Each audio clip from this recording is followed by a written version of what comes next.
8, 9, 10, 11, 12, 13, 14, скорее всего 15, 16 и 17. И всем привет, вы на канале Польза.нет, меня зовут Саня, и здесь только максимально подробные обзоры с целью сэкономить вам средства. За последние, получается, 6 лет я сделал 444 обзора на смартфоны, в 99% случаев я их покупал сам, после этого перепродавал и готов поделиться опытом, насколько эффективно и эффектно у меня это получается. Я на этом зарабатываю, я не считаю, что на этом просто заработать, сразу говорю, и это инструкция для применения не для того, чтобы заниматься перекупством, а для того, чтобы сэкономить себе средства. Напоминаю, что меня зовут Саня, основной канал, на котором сейчас вы видите стрим Польза.нет. Мы совместим стрим с первым розыгрышем смартфона. И почему первым? Потому что до этого я разыгрывал 5 Mi Band 8 серии раз в месяц, но так как люди редко появляются, забирают их где-то 2 человека из 5, я решил раз в месяц делать подобные ролики с обучением, рассказом о том, как подбирать тот или иной девайс на основании моего опыта. И плюс, мало того, что я делюсь с вами своими мыслями, я считаю, в каком-то смысле обучаю аудиторию, это повод собраться, плюс повод разыграть смартфон. Для того, чтобы быть в розыгрыше смарта, не обязательно присутствовать на стриме. То есть вы благополучным образом сейчас можете выполнить условия, и все. Условия просты. Подписаться на канал с колоколом, оставить комментарий, осмысленный больше 5 слов, и либо в комментарии, либо в описании к своему каналу указать имя в телеге. Вероятность выиграть минимальна, и если вы не мой подписчик и не смотрите постоянно мои ролики, то это бесполезное занятие. Если же смотрите и вы мой подписчик, это дополнительная какая-то там, не знаю, изюминка для того, чтобы общаться нам проще было. Всем, кто пришел, не забудьте подписаться на канал с колоколом и прожать лайк. Пусть мой взгляд будет субъективен, но вполне возможно, так же, как и в любых моих обзорах, вы можете для себя что-то подчерпнуть. Не обязательно у нас может быть одинаковый взгляд на вещи, у вас может быть неограниченное количество средств, вы может быть человек, который легко расстается со средствами, конкретно при покупке гаджетов. Я из тех людей, которые, если не будут покупать выгодно, то я просто не смогу делать обзоры, либо мне нужно будет постоянно говорить спасибо магазин такой-то, спасибо магазин такой-то. В основном я выделываюсь в роликах тем, что говорю вначале спасибо мне за то, что я купил. И мне пока это нравится, повторяюсь, мне 40 лет, и YouTube не моя первая профессия, не последняя, и не основной мой источник дохода. Об источниках дохода люди, которые что-то зарабатывают, обычно не говорят. И это правильно. Почему? Потому что вот это мое хобби, я этим делом живу. Я надеюсь, что вам будет какая-то польза от того, что я поделюсь с вами своими мыслями. И правил будет намного больше 30, так что те, кто не готовы воспринимать сложную информацию, которая разбита по частям, но ее много, лучше не смотрите. Если вы готовы приобретать себе смартфон, лучше посмотрите. Для чего? Для того, чтобы потом в первую очередь вас не обманули. Не обманули блогеры, не обманули продавцы, не обманули серовозы, не обманули в ритейле. И, возможно, даже это будет не обман, а какая-то недоговоренность, понимаете? Потому что самое страшное это что? Это когда не вам врут открыто, а просто не говорят какие-то важные вещи, либо на важных вещах не акцентируют внимание. Я в основном акцентирую внимание в своих обзорах на негатив, то есть на минусы. Это тоже неправильно, я пропускаю много положительных вещей. Допустим, для примера, вот у меня для одного кадра OnePlus Ace 3V. Я рассказываю про OnePlus все новые, покупаю их и в китайских версиях. Это китайская версия, он будет заблокирован. Чтобы вы поняли, о чем я делаю контент и как я делаю контент, потом я перейду уже, собственно, к правилам. Скорее всего, там будут тайм-коды. Так вот, этот великолепный OnePlus может быть заблокирован. Но в обзоре я не рассказывал про его ИИ, ну, искусственный интеллект. Это еще один из способов пиара, каким образом вам продают девайс. То есть один из способов, любимый для большинства realme-вских аппаратов, либо чего-то от Huawei или от Honor, это телевик. Вам нужен телевик. Следующая стадия их маразма, мне кажется, это будет ультраширик. Притом вы самое ужасное в аудитории, где-то год назад даже никто не понимал, что такое ультраширик, тем более не понимал, что такое телевик X3, X5, и тем более никому не важно было, это оптический зум, это цифровая стабилизация или оптическая стабилизация. Почему? Потому что иногда с оптической стабилизацией лучше, чем получаются снимки и видео, хуже, чем с цифровой. Но возвращаясь к OnePlus, что я не делаю? Я не рассказываю про его ИИ. Он, допустим, вырезает объекты. Вырезает он максимально убого.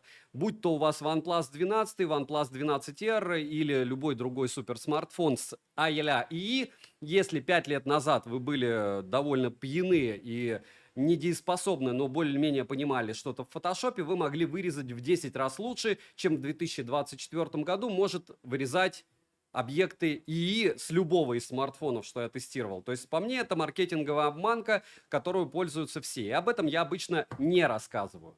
Если говорить про железки с точки зрения моего подхода, вот к чему я пришел за 6 лет блогинга. Я там обозревал наушники, потом обозревал носимые гаджеты, всегда обозревал часы, с этого и начался канал «Умные устройства». И где-то года 4 назад я начал, 5 лет назад, обозревать телефоны. Один купил, два купил, 2, 3, 4. Ну, вы понимаете, как это копится. Ты продал чуть-чуть дороже, у тебя больше средств, оказалось, и вот все, что у меня вертится в телефонах, оно в телефонах и вертится. Становится чуть-чуть больше, я покупаю больше устройств. Потом покупаю какие-то устройства под стримы, и вот таким образом живет мой канал. Если говорить про конкретно смартфоны и все, что с ними связано. Так вот, за 4 года я пришел к такой модели обзора. Я делаю обзор прожарку на пользостримы, я его веду. То есть где-то в течение 2 часов, иногда 3, иногда 4, иногда 1,5 часов я при вас тестирую устройство в онлайне, публика, которой ей интересен этот девайс, допустим, Realme 12 Plus, она благополучным образом его обсуждает, минимум 100 человек у нас в онлайне, кто-то пишет хорошо, кто-то из продавцов пишет очень хорошо, кто-то из покупателей пишет, что это за бред, почему так дорого. И в целом у вас возникает уже какая-то первая картина о устройстве. Плюс мы проводим основные тесты по автономности, сбросу яркости, иногда по зарядке. И в целом вспоминаем конкурентов. Это основная миссия любого обзора. Вспомнить все, что вы можете купить в эти деньги и что из этого выгодно, по моему мнению, мнению людей, которые меня долго и упорно смотрят. За что им огромное спасибо. Потому что я это не мой канал, а я это вы, мои зрители. И я это вы, мои зрители. Вот это мой канал. И если говорить про структуру, повторяюсь, есть один обзор стабильно на смартфон прожарка, один обзор это на канале Польза стримы, Польза лайв идет обзор одним кадром, где на основной модуль в течение 10, 15, 20 минут рассказываю об устройстве, и вы можете из, там, по-моему, 100 уже смартов выбрать, что реально лучше работает, потому что одним кадром я в 99% случаев тестирую смартфоны в одних и тех же условиях. Один и тот же лифт, одно и то же солнце, одна и та же дорога, одна и та же зелень, одно и то же лицо и один и тот же голос. И уже после этого чаще всего я делаю полноценный обзор на Польза.нет, где самое важное для меня лично это начало и конец. Начало и конец обзора это всегда то, что у меня в голове остается. Я никогда не пишу. Почему? Потому что я этим живу, и вот если я что-то запомнил, значит это важно, значит я должен это передать. Все остальное в теле обзора, все характеристики, примеры, сравнения фото-видео, отдельным блоком всегда идет недостаток, и через, получается, где-то 10 минут того, как я рассказывал вам, что и как я делаю, вы понимаете, что как-то дотошный я очень, очень дотошный, но если вы посмотрите мой контент, вы поймете, что ничего дотошного тут нет, и когда вы уже в теме, вам достаточно посмотреть последний кусок обзора, первые 2 минуты и последние 2, неважно, обзор у меня час, полтора, 30 минут, 10 минут, и, кстати, у меня есть контрактные обзоры, в основном это третий эшелон, Intel, Infinix и Tecno, я их не советую, каждый стрим в моих телеграм-каналах, во всех я об этом говорю, но они покупают у меня рекламу в раз, два, три, четыре, пять, в 6 местах я указываю, что это реклама. Люди смотрят и, кстати, с них лучше всего подписываются. По поводу структуры канала. Есть основной канал Польза.нет, как вы поняли, еще 2 вспомогательных канала YouTube. Это не обязательно туда погружаться, но куда обязательно, это вы видите, второй строчкой идет канал со скидками, Польза скидки. Вот там как раз сейчас по 21 тысячи Poco X6 Pro, по 23 тысячи Redmi Note 13 Pro плюс 5G, Допустим, за 53 тысячи сейчас я выложил Vivo X100 Pro, я вас успокою, там и нормальный магазин, я не называю, кстати, магазины в обзорах никогда, вы можете выбирать сами, но чтобы вы понимали порядок, 53, то есть за 58 тысяч Vivo X100 Pro вы можете купить. Это супер крутой флагман. За 53 также S24 на снэпе, вот 51 в распродажу продают. Пролистайте, не обязательно подписываться, чтобы вы поняли, до какой степени идет разрыв между ритейлом и ценой вот рядом с домом и тем, как продают все это дело в цифре. На 16% продажи в цифре, то есть через интернет, увеличились в России с начала этого года. 24-го за 4 месяца люди стали больше понимать, что лучше экономить. Разумеется, не платить за аренду того же магазина, не платить не за продавцов. Ну, вы понимаете, с чего возникает стоимость в том же ритейле, и это естественно, что им приходится делать ценник выше. И не за счет того, что у вас появляется гарантия. Когда вы покупаете через цифру, через какие-то магазины, спрашиваете их магазинов, чаще всего у них гарантия такая же. Огромное спасибо всем, кто пришел. Не забываем прожать лайк. Я понимаю, всех с праздником. И мы потихонечку можем перейти к обзору. Напоминаю, что есть еще телеграм-канал взаимопомощи, где 17 тысяч человек, и вы можете прийти туда со своим вопросом. У нас правило, мы не упоминаем платформы никакие, кроме Яндекс.Маркета и Алиэкспресса. Я покупаю там. Каждый раз, когда я покупаю на каких-то других платформах, у меня происходит какая-то беда. Это мой опыт конкретный, там на Мегамаркете у меня подменяли устройство, потом удаляли комментарии, не возвращали средства. SD-шоппинг меня 2 раза кидал вообще, сдэковский. Если говорить про Озон Global, он не несет никакой практически ответственности. Озон супермагазин, Озон Global, у меня к нему тоже особое отношение. И на всех этих платформах довольно много скама. Не говоря уже о JD, не от JD, а Joom, который раз в полгода, как Феникс, приходит, собирает заказы, кому-то посылает, кому-то идет 4 месяца, а кого-то кидает. Вот про это все лучше не вспоминать. Можете приобретать на Авито, там уже есть отзывы, какие-то продавцы, но это опять же ваша история. Где, что, как брать, история ваша. Я могу рассказать только, где конкретно брал я и от чего я отталкиваюсь. Отталкиваюсь я, разумеется, от своих цен. Так вот, цен, за которые я приобретал. Эти 30 правил, да, на что смотреть, их будет больше, но начнем мы с введения, это было даже не введение, вот сейчас уже про смартфоны. Первое. Способы обмана блогеров. Откуда вы получаете информацию? Первое. Печатные издания. Чаще всего они переписывают также мои обзоры, потому что железок у них на руках нет. Они просто делают скрины с обзоров, так же, как на Авито, и выдают твою информацию за свою, притом, разумеется, что-то утаивают, что-то меняют. Так вот, основной способ – это дезинформация по тротлинг-тестам и по синтетике. Все продажные блогеры говорят, синтетика не важна. Почему? Потому что в синтетике ты четко видишь, что если у нового Huawei 800 тысяч баллов в Antutu и у Realme 12 Plus за 19 тысяч рублей 800 тысяч баллов в Antutu, то это какая-то лабутень. Вам начинают впаривать, что все нормально, так и должно быть, и 7-нанометровые процессоры – это круто. В общем, проще говоря, можно продезинформировать так, что вы очумеете. Очень часто синтетику подделывают. Конкретно на Red Magic это было очень явно. Почему? На Red Magic на игровых смартфонах у них много мощностей, и они не справляются. Они очень красивые, Wylsacom их хорошо пиарил. Так вот, чтобы их продавать, так как их закупили по космическим ценам, некоторые блогеры, у которых есть свои магазины, запихивали их в морозилку 1 000 000% или с кулером прогоняли 3D-марки. В 3D-марке ты очень четко видишь, может ли смартфон пройти его. Если он не может его пройти, значит, у него очень плохо все с теплоотведением. И в перспективе либо процессор, ну, в общем, вы понимаете, что что-то плохое произойдет у вас со смартом. Так вот, там утрированно у техноблогеров у 20 было все в порядке, а у 2 было все волшебно. Вот эти двое волшебных имеют свои магазины, и, разумеется, у них отличительные от нас тесты. И к чему это все? К тому, что обращайте внимание на несколько блогеров, и мой вам совет, большинство продажных блогеров говорят, смотрите только меня. Так вот, не смотрите одного человека никогда. О ком бы я плохо или еще кто-то плохо не отзывался, как бы вы негативно, допустим, к тому же Wylsacom относились, еще кому-то, обязательно смотрите всех. Это ваши деньги. Вы должны посмотреть всех и прийти у себя в голове к выводу, нужен вам этот девайс или нет. И чем больше у вас информации есть, да, понятно, что кто-то отвалится, допустим, есть те, кто красит ролики, вы, проще говоря, смотрите пример съемки в ролике, а они, они его просто тупо подменили. На пальцах они подменили одну съемку на другую, и они об этом благополучно говорят. Все знают этих блогеров, кто в техносфере разбирается, они благополучно продолжают под крылом Вилсакома работать. Но, в общем, обращайте внимание на сравнение. То есть, если вы знаете, что эти блогеры подделывают видеоряд и фоторяд, лучше на это не обращать внимания.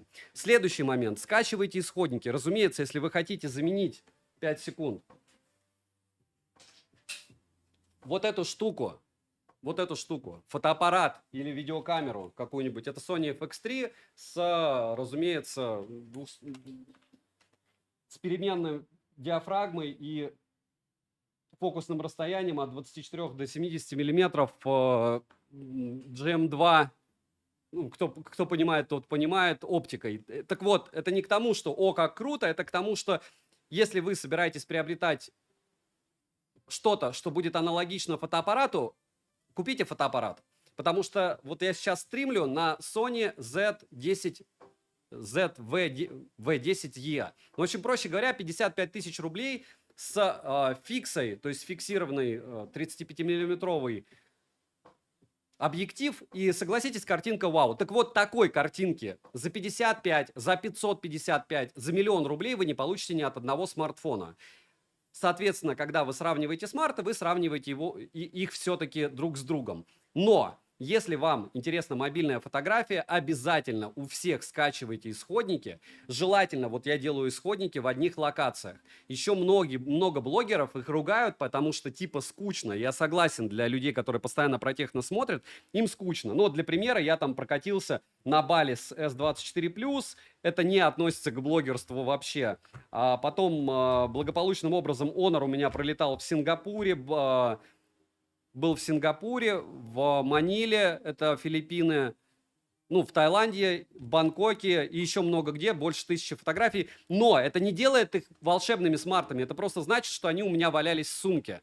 Так вот, вот эти фотографии, они, может быть, и норм, но я считаю, как блогер, что они не комплементарны. То есть, чтобы взять и сделать вывод, вам лучше брать те же фотографии. Вот я фотографирую все время у себя с балкона. Или еще кто-то. Исаакиевский собор блогеры фотографируют, с которыми у меня в каком-то смысле контры, но они хорошие блогеры. Берите одинаковые фотографии и для себя решайте, стоит ли это брать или нет. И самое важное, наверное, при покупке смарта, это до 30 правил. Это понять, какое у него будет комьюнити. Что это значит? Если вы знаете, что такое кастомная прошивка, вы там в этом 1%, вас интересует разблокировка загрузчика, то, что невозможно у Huawei, и про это можно долго рассказывать. И вот эти вот какие-то уже специализированные штуки, вряд ли вы смотрите этот стрим, но надеюсь, вы его смотрите, и надеюсь, что вы поставите ему лайк и поймете, что я вас слышу тоже.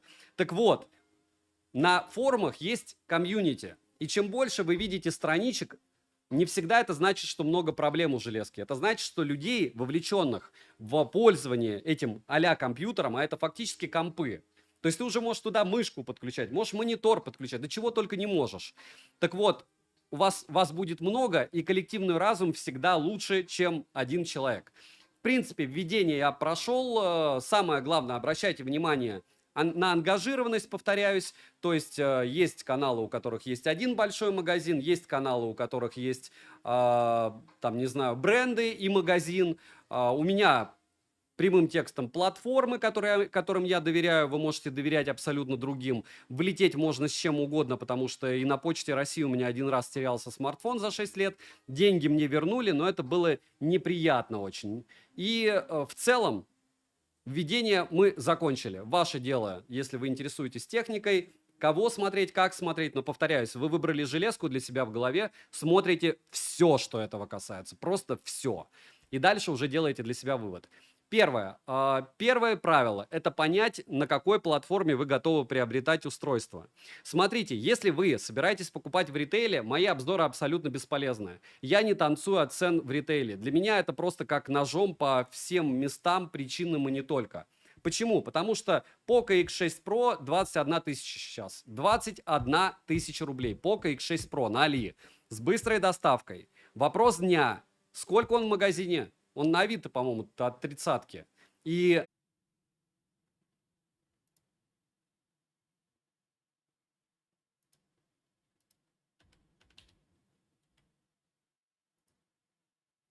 так, тебе не лень посмотреть этот стрим для примера, но тебе лень благополучным образом это все 5 секунд. Периодически может отваливаться стрим.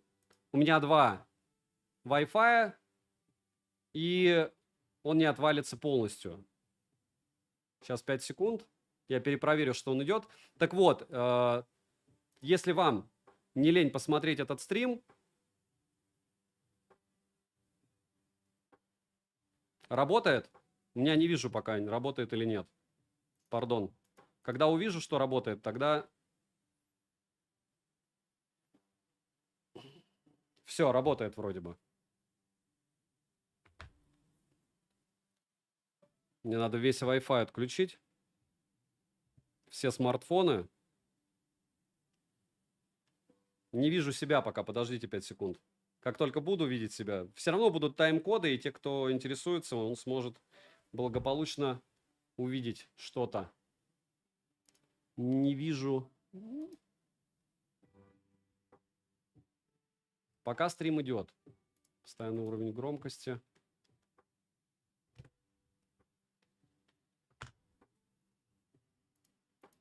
Пропустить.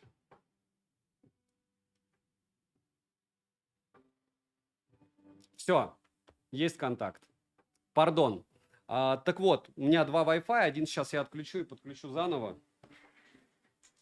Сейчас отрублю его линию. Вот поэтому я не люблю делать стримы на основном канале.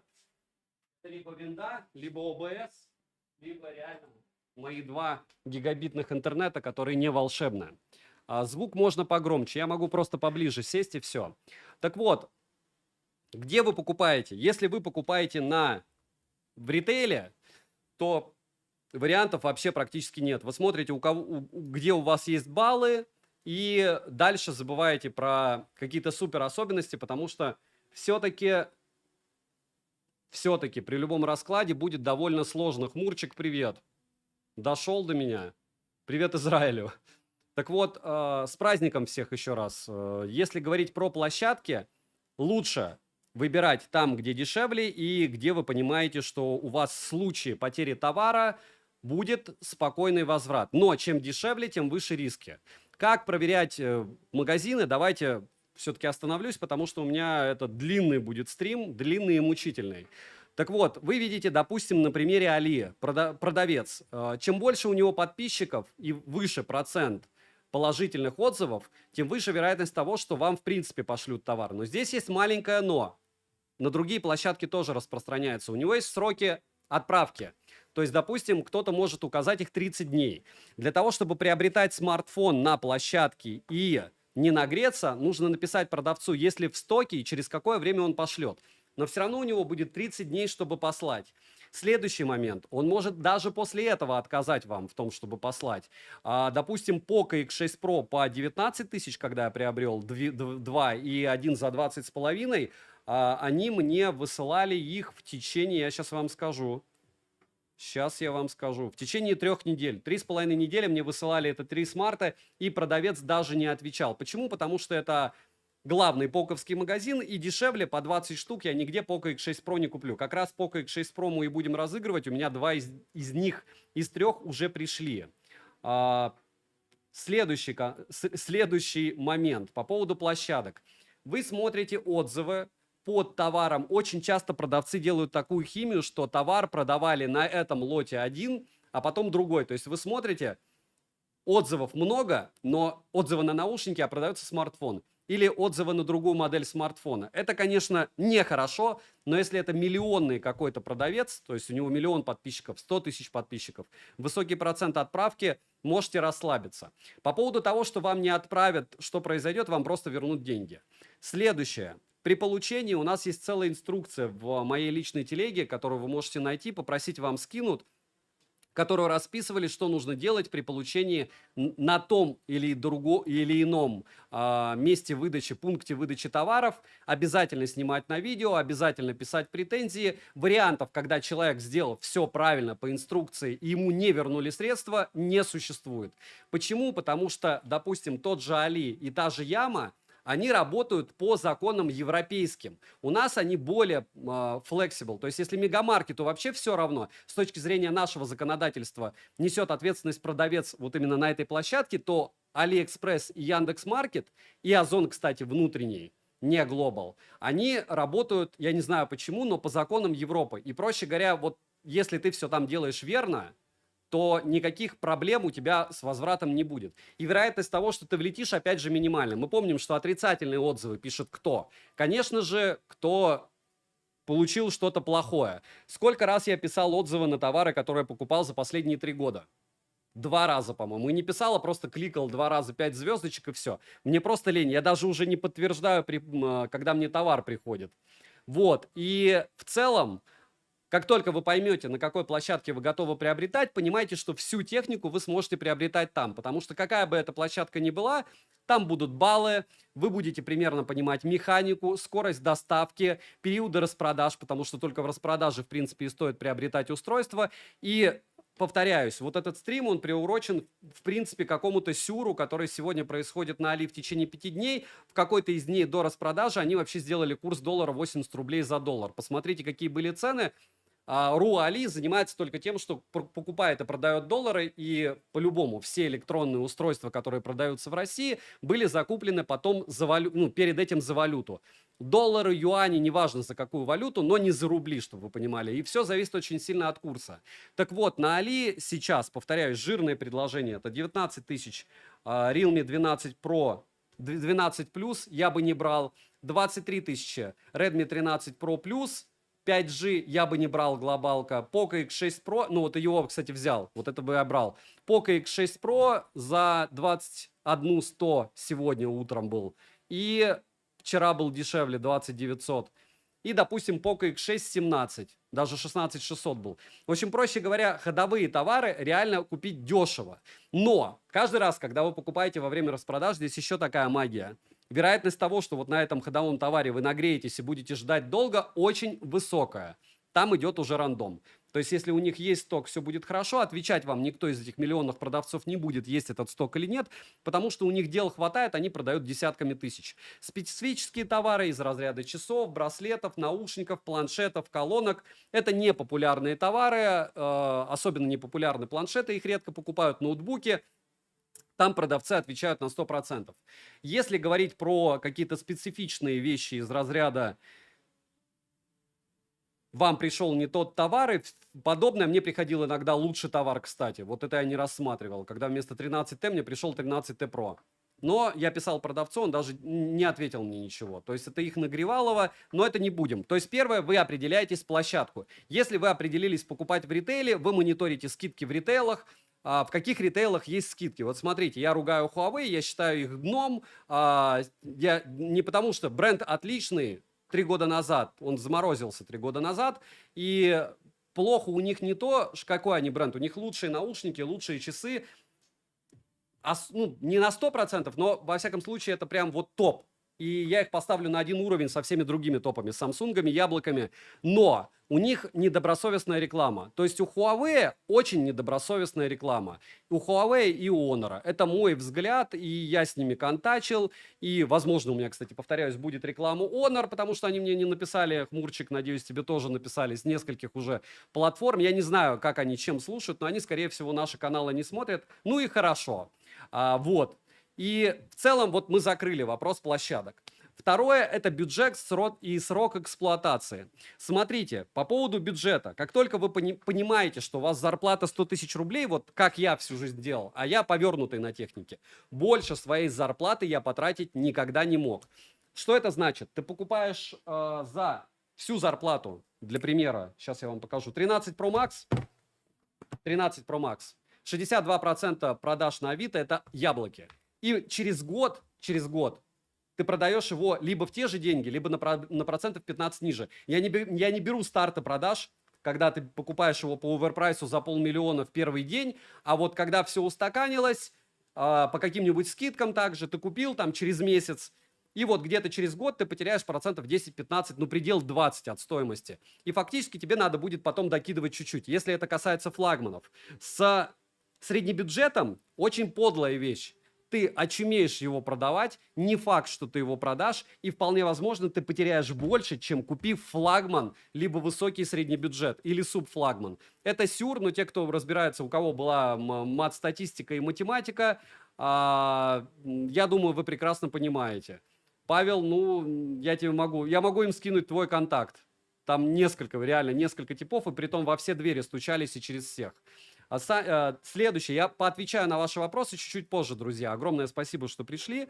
Но, так вот, бюджет. Вы определились с бюджетом. Вы, допустим, готовы потратить либо зарплату, либо пол зарплаты, либо треть зарплаты, но точно никогда не берите в кредит. Вот у меня спрашивают по поводу моей финансовой грамотности. У меня нет ни кредитов, ни ипотек. Да, когда-то были по молодости ипотеки, но когда я брал ипотеку? Когда у меня уже была одна квартира. То есть до того, как у меня появилось первое жилье, на которое я складывал, пока жил в подвале, ну, это моя история. Кто-то там на крипте делает миллиарды, кто-то там сразу выстреливает на Ламборджини, но вот я обычный рабочий чувак с совхозным образованием, с 2 высшими образованиями, с колхозной закалкой, скажем так. И я советую больше зарплаты никогда не тратить. Вот это прям предел. И никогда не брать в рассрочку, никогда не брать в кредит. Может быть, пока вы будете копить на этот смартфон, допустим, как с iQOO Neo 9 было. Я его пиарю, вроде бы хрумчик даже уже на руках у него. Так вот, я вчера только на стриме говорил, что iQOO Neo 9 был топом, но сейчас, вот сегодня я выгрузил от того же iQOO все. Z9 на 8S Gen 3 или Gen 2, на 8S Gen 3. 26 тысяч, 26 500 рублей. Да, там нет 7 и 20 бенда, там есть только 3. Но за 26 штук ты покупаешь устройство круче, чем iQOO Neo 9. Все, вы понимаете, в чем смысл? То есть, когда ты начинаешь разбираться в железе, у тебя открываются все возможные варианты. Плюс, пока ты как раз будешь копить на этот смартфон, месяц, 2, 3, ты начнешь разбираться в этом. И в нужный момент, в нужное время сможете его купить выгодно. Это мои советы. То есть определитесь с бюджетом. По поводу срока эксплуатации, здесь тоже магия. К нему я вернусь, но если вы собираетесь приобретать смартфон на год, вам нужно смотреть на много параметров. Если вы собираетесь брать смартфон на 5 лет, вам по большому счету нужно смотреть только на, правильно, время поддержки и поддержку безопасности. Но здесь кроется, я к этому вернусь еще потом, маленькая проблема. Допустим, у OnePlus 10T, который я пиарил позавчера, он был по 21 тысячи, и надо было бежать его покупать, их сейчас нет. Это глобалка. Так вот, у него 4 года поддержки. 2 года прошло, еще 2 года осталось. Если покупать себе средний бюджет за 21 штуку, никакой там Redmi Note 13 Pro плюс 5G, никакой там Poco X6 Pro 5G, никакие эти смартфоны рядом, даже iQOO не валялись вот с этим сбалансированным, с ПО глобалкой, со всеми бендами, ну я не помню по поводу всех бендов, по-моему, все, устройством с очуменно быстрой зарядкой. У тебя бы было еще 2 года, и потом еще обновление безопасности год. То есть 3 года со смартом за 20 штук, которые ты 100% продашь за половину стоимости через эти 3 года. Но магия в том, что каждый раз, когда вы покупаете AMOLED, вот видите, у меня как-то все в первые пункты ушло. Вы можете купить AMOLED, и если вы постоянно им пользуетесь, сходите в магазины, посмотрите витринные образцы. AMOLED выгорают. За 2 года они выгорают. То есть у вас есть время 1,5 года до того, чтобы продать этот смартфон. Это очень некрасиво звучит, но логично, что мои зрители точно не будут покупать полуторагодовалые бэушные смартфоны, поэтому вы меня и смотрите, правильно? И поэтому тоже. И вы определились конкретно тем, на какое время вы приобретаете этот смарт, смотрите на дату его поддержки, не вспоминайте все эти пиары, есть очень хороший пиар, допустим, у Xiaomi. Вот он, Turbo 3. Так вот, у них тема, что задвигают, блогеры могут задвигать, такие как я тоже, что у них есть собственный магазин. И вот в этом магазине вы можете не в Ми Сторе, а Ну, в общем, проще говоря, у всех китайских смартов есть свои магазины. У Huawei, у Honor, у Samsung. И вы там можете системные приложения какие-то обновлять уже после поддержки девайса. Но это все равно не прошивка, это все равно не Android. И это все равно не всегда относится к безопасности. Вот. Так что помните, что с этим делом желательно не нагреться. Каким образом не нагреться? Правильно, думать о том, как долго вы будете им пользоваться. Уже забил голову? Хорошо. Пишите по пунктам, что вам надо, и потом будете под это дело подбирать. И готовы ли его перепродавать, соответственно. То есть, если у вас нет никакого опыта, и вы собираетесь идти в ломбард, вам не стоит вообще этим заморачиваться. Но если вы... Ну, я думаю, уже все, в России все умеют перепродавать. То есть, такого просто не существует. Открываете Авито и смотрите цены на эти девайсы сегодня, когда вы покупаете. Если прибавляете год, и вы читаете 30%. И вот дальше от этого танцуйте. Это реально. То есть год от минимальной стоимости, если курс доллара не прыгнет, если скинуть 30%, вы его продадите. Так, это второй был. Третий, определиться с состоянием гаджета. Это как раз БУ или новое устройство. Готовы ли вы покупать практически новые устройства? Сколько их на рынке? Море. Почему? Потому что людей, больных, как я, допустим, электроникой, либо как Хмурчик, либо еще кого-то, кто покупает и юзает один день, неделю, месяц, их море. Попасть на них можно, нужно смотреть, мониторить Авито, блогеров тулиарды, и, в принципе, можно поймать этот бэушный смарт. Но это опасно. И я со своей стороны не советую покупать бэушные смартфоны. Сложнее ли мне от этого продавать? Нет, потому что у меня аудитория не 10 миллионов человек, как у Вилсакома, кому-то я продам. OLED все выгорает, кроме от IPS, и выгорают очень долго, как я знаю. Может быть, я не прав, на IPS никаких флагманов нет и не предвидится. Последний топовый IPS был iPhone 11, и после этого все было только у китайцев, ультра скромное. Можете меня поправить в комментариях. Всем огромное спасибо еще раз, что пришли. С состоянием гаджета мы с вами определились. Следующий момент. Китайская или глобальная версия, 4. Я на этом еще остановлюсь, потому что для многих эта база будет наличие бендов 7 и 20 для 4G. Кому-то важно будет в Москве, допустим, 5G, какой там бенд есть, 76, по-моему, у нас нужен. Следующий момент. Android Auto, разумеется, работать не будет, и перепрошивки тоже. eSIM, да, Хмурчик, не появляется у вас при перепрошивке с китайской на глобальную версию. eSIM – это чип.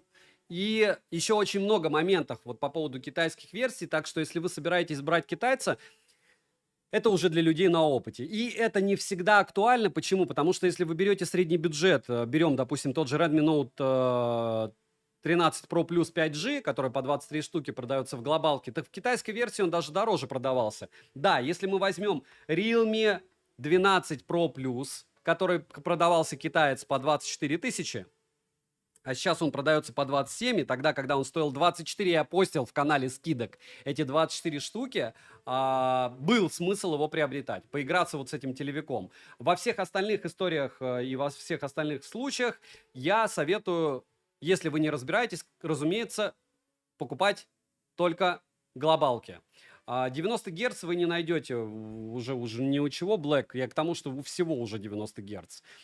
Вот, определились 4 с китайской или глобальной версией. Я советую, повторяюсь, китайцы. Если вы уже заряжены, как я, и любите покупать китайские смарты, я вас успокою. Таких людей море, таким людям я и перепродаю смартфоны. И случаев того, чтобы я не смог продать смарт какой-то, у меня не было.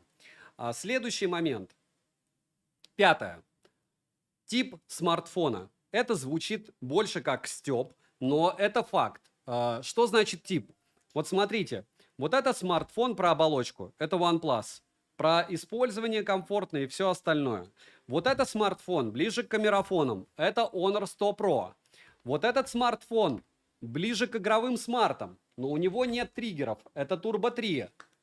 А с триггерами у нас идет что? У нас из игровых смартфонов остались позорные Red Magic с нулевой стабильностью, но рекламой от Wилsacom и остальных других добрых парней.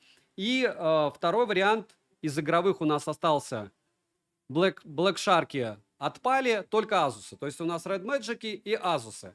Айфоны к игровым я относить не могу. Если вы будете играть на автояркости, минимальной яркости, то да, танцевать с этим можно. Если вы будете использовать данные виды смартфонов для чего-то серьезного, но он у вас будет, не говоря уже о там разрешении экрана в тех же играх, да, то супер игрушки есть на iPhone, но, как правильно говорят люди на андроиде, ты устанавливаешь эмулятор PS, играешь и еще много чего на андроиде. А как скажу я, яблоко очень сильно греется, и у него не лучший тач. Вот проще говоря, есть камерафоны. Это общее заблуждение. Почему? Потому что есть зеркальные камеры, и про них все дружно забыли, потому что их тяжело продавать. А если человек один раз купил, он купил на лет 5 и будет только покупать себе объективы. Хотя объективно, объективно, смартфон – это удобная штука для съемки. Камерафонов много, игровых мало, компактов нет вообще, считайте почему. Потому что у нас был Asus Zenfone 10, был Samsung S24. Можно было отнести к флагманам iPhone 13 mini, помните? И отнести к флагманам Соньку. Все Соньки, они, точнее, с компактом. Потом к компактам мы могли отнести некоторые модели от Xiaomi, 14 и 13, но они все-таки не такие компакты. И по факту вот сейчас на рынке, вот сегодня, из компактов у нас только Samsung S24 на Snap или на Qualcomm. Разумеется, я советую брать все на Snap. Xiaomi 14, да, в глобалке сейчас 53 тысячи плюс таможня с Али. Asus Zenfone 10 не советую брать, потому что это греющаяся штука, про которую тоже рассказывают, что с ними будут ходить. В итоге с ними никто не ходит, и продать его будет намного сложнее. А если брать еще компакты, по-моему, пиксели не такие большие, правильно? Ну и все. Можете меня поправить, может быть, я где-то что-то как-то пропустил. Хотя, по-моему, нет. 5 секунд. Допустим, есть еще Шарпы, по-моему, японские смарты и Куины китайские. Queen это вроде бы какой-то там отросток Xiaomi, и с ними тоже можно танцевать, но по большому счету, да, iPhone 15 Pro это лучший компакт, Павел, спасибо большое, что напомнил. Один блогер хорошо, я поэтому и говорю, один техноблогер хорошо, 2, 3, 10 еще лучше. И вот такой вот Realme, допустим, 6SE, компактом не назовешь. И как вы видите, здесь вообще компактов у меня нету. Почему? Потому что S24 2 я продал, и камерафоном я их супер не назову. Поэтому в топку эти компакты. Не получается у них пока их делать. Почему? Потому что люди не покупают. То есть была бы потребность, они бы их делали. iPhone 15 Pro просто суперский, как смартфон как компакт, мое мнение. Вот. Переходим к шестому. Бренды. Популярные или пошутить. Что это значит? Вот смотрите, у нас есть, вот это самое интересное, у нас есть таблицы различные. Продаж в Индии, продаж в Индонезии, продаж в Китае, продаж в Монголии, продаж в мире. Вот эта статистика, она очень сильно отражает страны. Надеюсь, что большинство, кто сейчас пишет по-русски здесь, понимают, что большинство моей аудитории живет в России. Так вот, вас даже русская статистика должна интересовать только авитовская. Почему? Потому что у меня есть доступ к трем очень эпичным площадкам, и они статус свою постоянно перебивают, и они врут по поводу нее. И даже, я не буду называть эти платформы, врут все. Для чего? Потому что дядя Вася приходит к дяде Коле и говорит, мне надо продать роды. И он такой, окей, 3 миллиона, и ты на первой строчке по продажам. И мы это дело пуляем в прессу. И все такие, ей, побежали. Так вот, есть мировые статистики по продажам, активации устройств, не продажам в магазины. Это как у нас Infinix, Tecno и Intel завезли в магазины, но не значит, что их продали. Так вот, примерно та же самая история с, допустим, Honor'ами сейчас, которые в мире, по-моему, на 7-м месте, даже не в 5-ке, это точно. Но их пиарят, как будто это супер смартфон для продаж. Да вы очумеете его продавать кому-то. Просто очумеете. И логично, что люди, которые понакупили за космические деньги, вы вдумайтесь, Poco X100 Pro стоит 53 тысячи рублей, окей, 58. Honor Magic 6 Pro с его фронталкой, которая а-ля лучшая, но она там рядом не валялась с лучшим, у меня аж глаз задергался, за 100. Понятно, в глобале, но китайская версия еще дороже, 80-ник, по-моему. То есть ты ее дешевле не купишь. За что? Honor не популярный бренд, не популярный. Samsung популярный, Apple популярные бренды. Huawei даже популярные, хотя они по продажам меньше, но окей, они, ну, мы относимся к ним как к флагманским. Sony, пусть даже ничего не продают, это флагманский бренд. Honor в каком моменте времени стал флагманом? Им даже переменную оптику от Huawei не дали. Вы прикиньте, до какой степени к ним относятся как это. Но главное, через рекламу они продадут, я думаю, все. Возможно, нет. Возможно, нет. И понятно, что я от этого тоже каким-то образом теряю аудиторию, но мне все равно. Потому что мое дело вам объяснить и открыть глаза. Вы смотрите, если не хотите нагреться, на статистику продаж на Авито, бэушных и новых устройств. Это iPhone 62%. Бородатый пусть их рекламит, но он, в принципе, ну так и есть. 62% Авито – это айфоны. И второе – это мировые активации девайсов. А там Samsung, айфоны, можете суммировать BBK-евские OnePlus, Oppo, Realme, Nothing. Но Honor вот где-то там. И вот таких брендов, которые там, Mondrop, по-моему, сейчас выпустил смартфон с ЦАПом. Куда ты его денешь?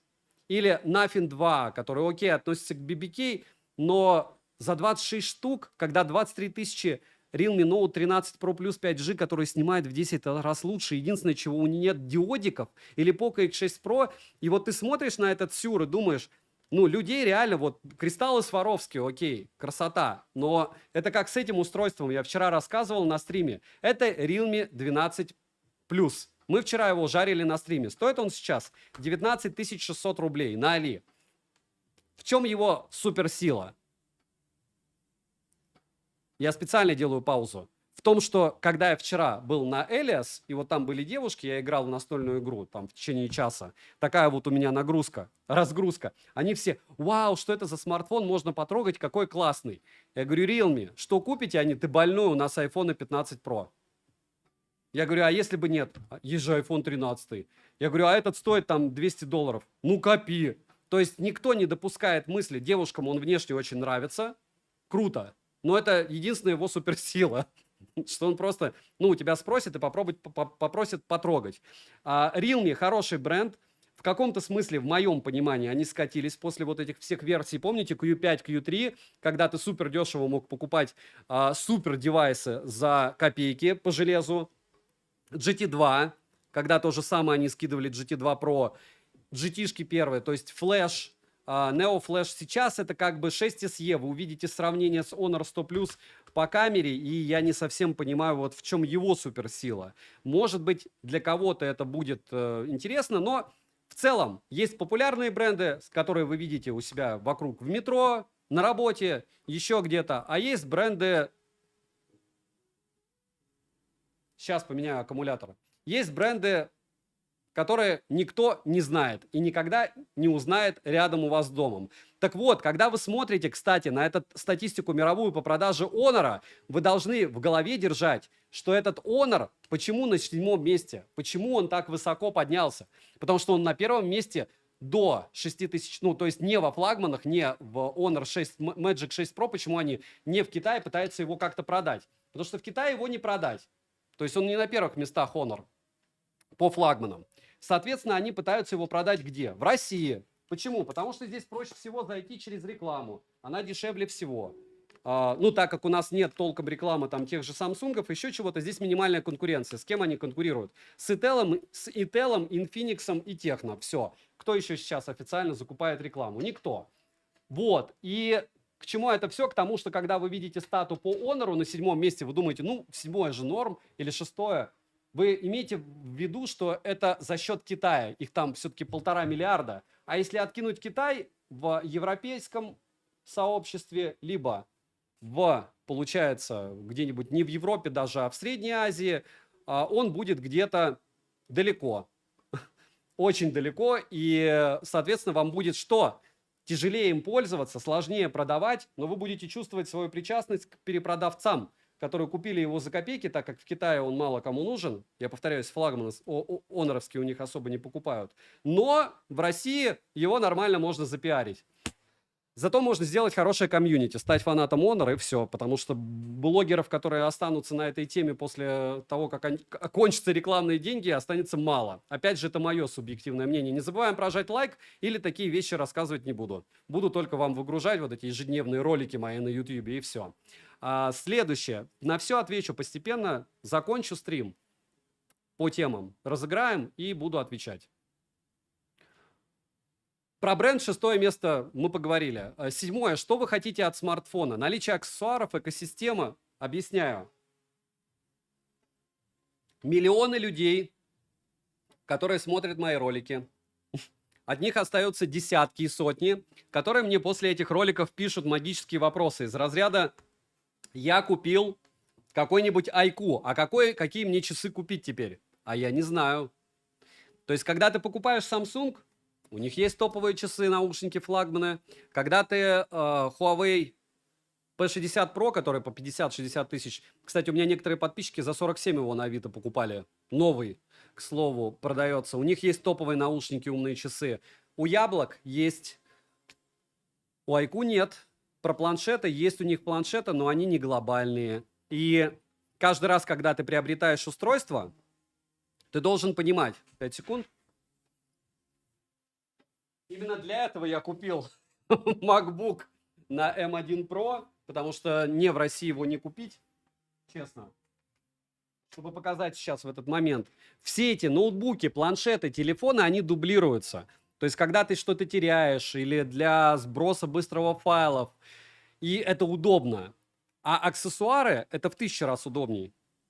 Если ты покупаешь смартфон Realme, утрудись купить часы Realme, наушники Realme.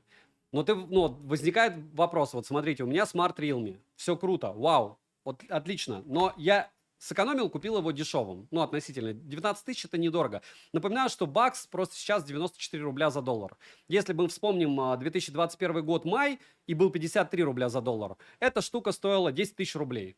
То есть 2 года назад вы вот этот смартфон видите, это 10 тысяч рублей. Не надо думать в рублях. Это очень противно, неприятно, но для того, чтобы жить в технике, нужно четко понимать, что это смарт до $200. Что такое смарт до $200? Ты хочешь к нему не часы за $100, а браслет. А браслетов у Realme топовских нет. Есть только у кого? У Xiaomi. А Xiaomi это что? Это Realme, Poco и Xiaomi. И с ними они будут часы и наушники от Realme, от Redmi и от Xiaomi работать лучше. Дальше. У наушников у Realme много. Это хорошо. Ноутбуки. Ноутбуки у Realme не фонтан. Я делал обзор на ноутбук от Realme. Телевизоры не фонтан. И вообще, куда ни плюнь, там везде с аксессуарами беда.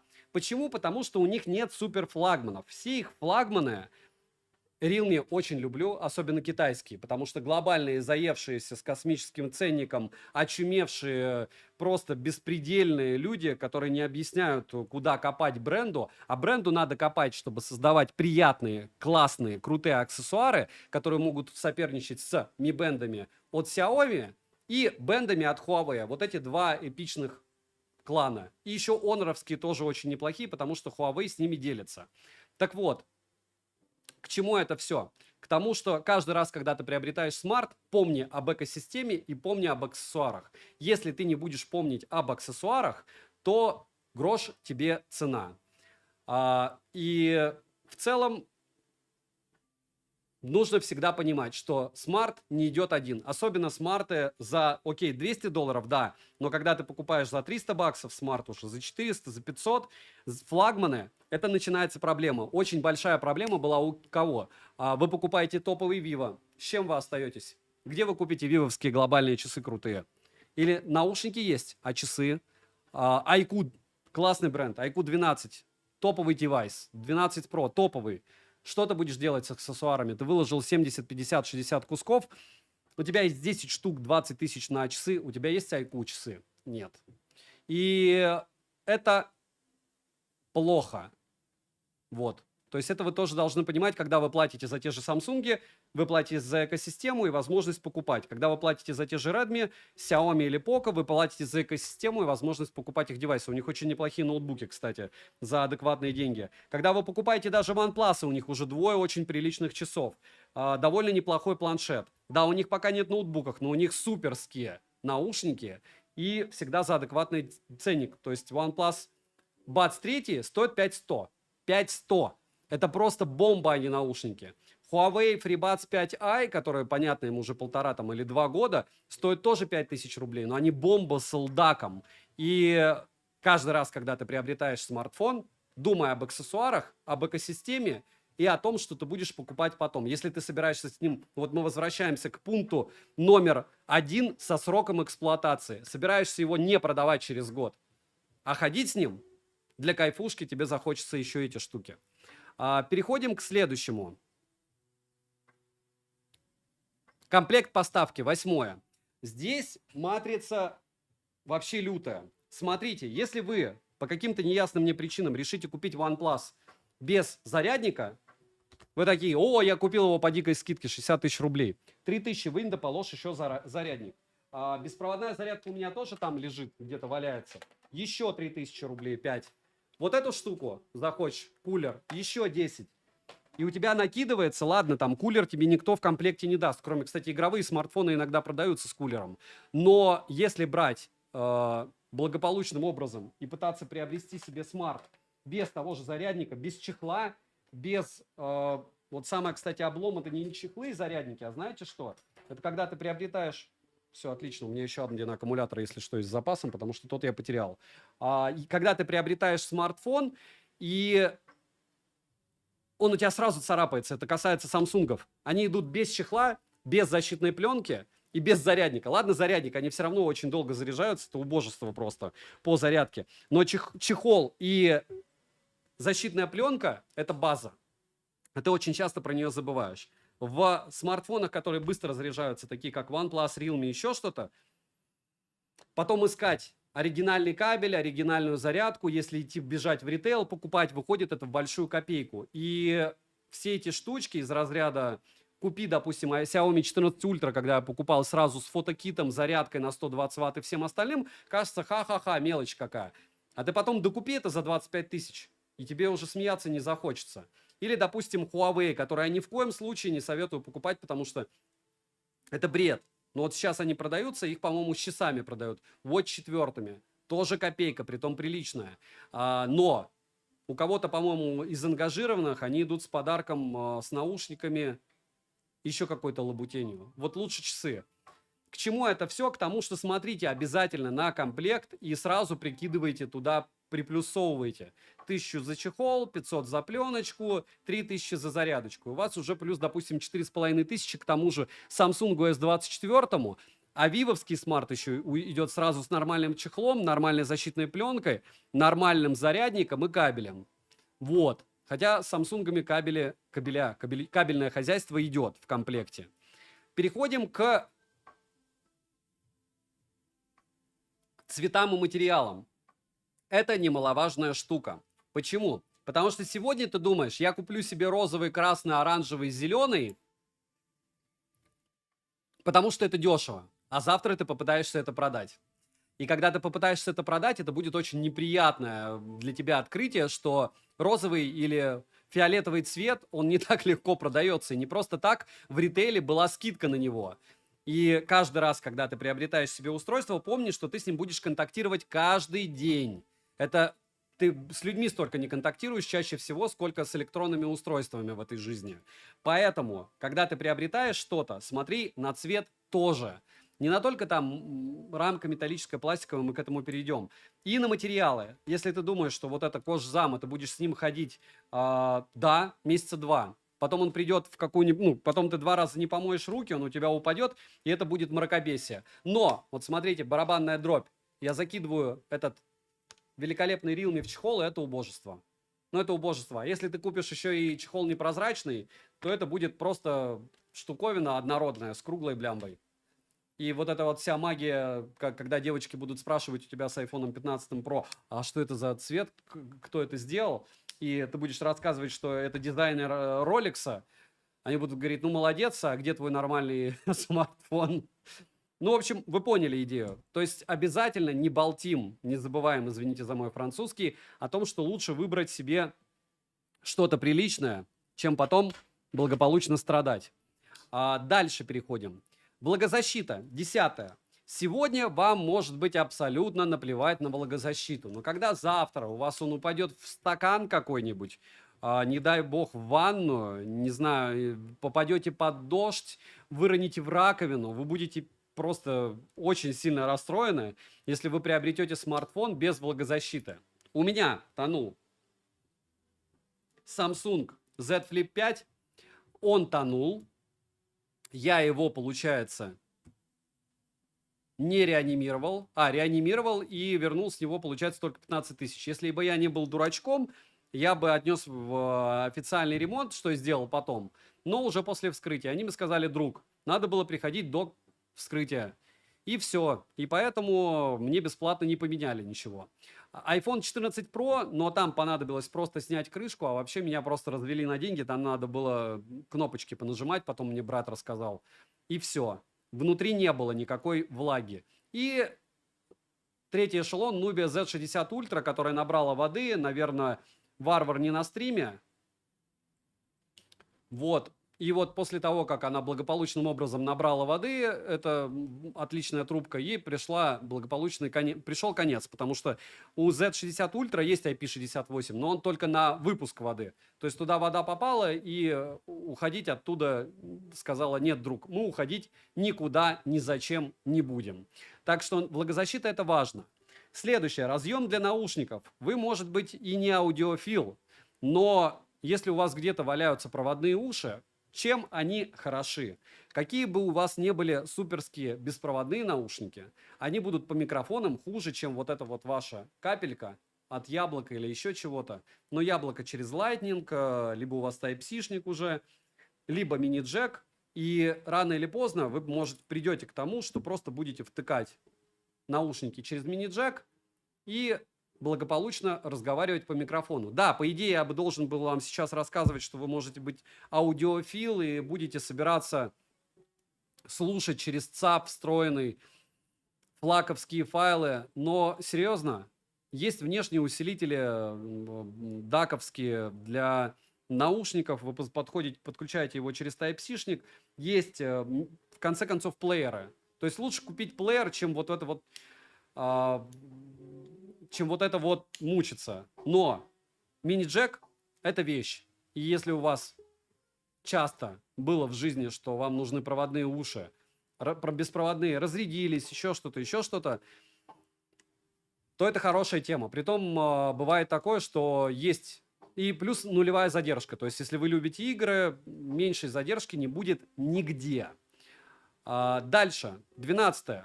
Смотрите на Bluetooth и кодеки. Допустим, у вас самсунговские уши, которые вы уже купили там за 1010, 12, 15. И вы думаете: я куплю себе Realme, выгодно, iQOO выгодно, но у них не будет кодека, который есть в Samsung. И с Samsung эти наушники будут хуже звучать. И перечень кодеков везде одинаковый, да не одинаковый. И на это тоже стоит обращать внимание, особенно когда у вас уже есть аксессуары. 13. Быстрая зарядка. Это совсем печаль. Это печаль для айфонов и это печаль для самсунгов. У всего остального есть заявленная супербыстрая зарядка, есть реальная. К сожалению, реальная очень часто отличается от того, что заявлено, в худшую сторону, но главное, что она есть. И мораль сей басни такова, что 30 минут зарядки – это классно. И к этому привыкаешь. И когда ты на 15 минут с утра заряжаешь перед выходом устройства, пока ты одеваешься, и у тебя уже там 70% заряда и хватает этого свободно на день, это круто. Поэтому обязательно смотрим на быструю зарядку и желательно еще думаем о том, что у вас должна быть эта зарядка не только дома, но и по протоколу, может, у друзей. Допустим, у OnePlus определенные зарядки, PD-шка. И быстрая зарядка от Xiaomi, я думаю, все прекрасно понимают, к OnePlus не подойдет. И там она быстрой не будет. И протоколы зарядки у Xiaomi тоже разные. И, в общем, здесь черт ногу сломит, но обязательно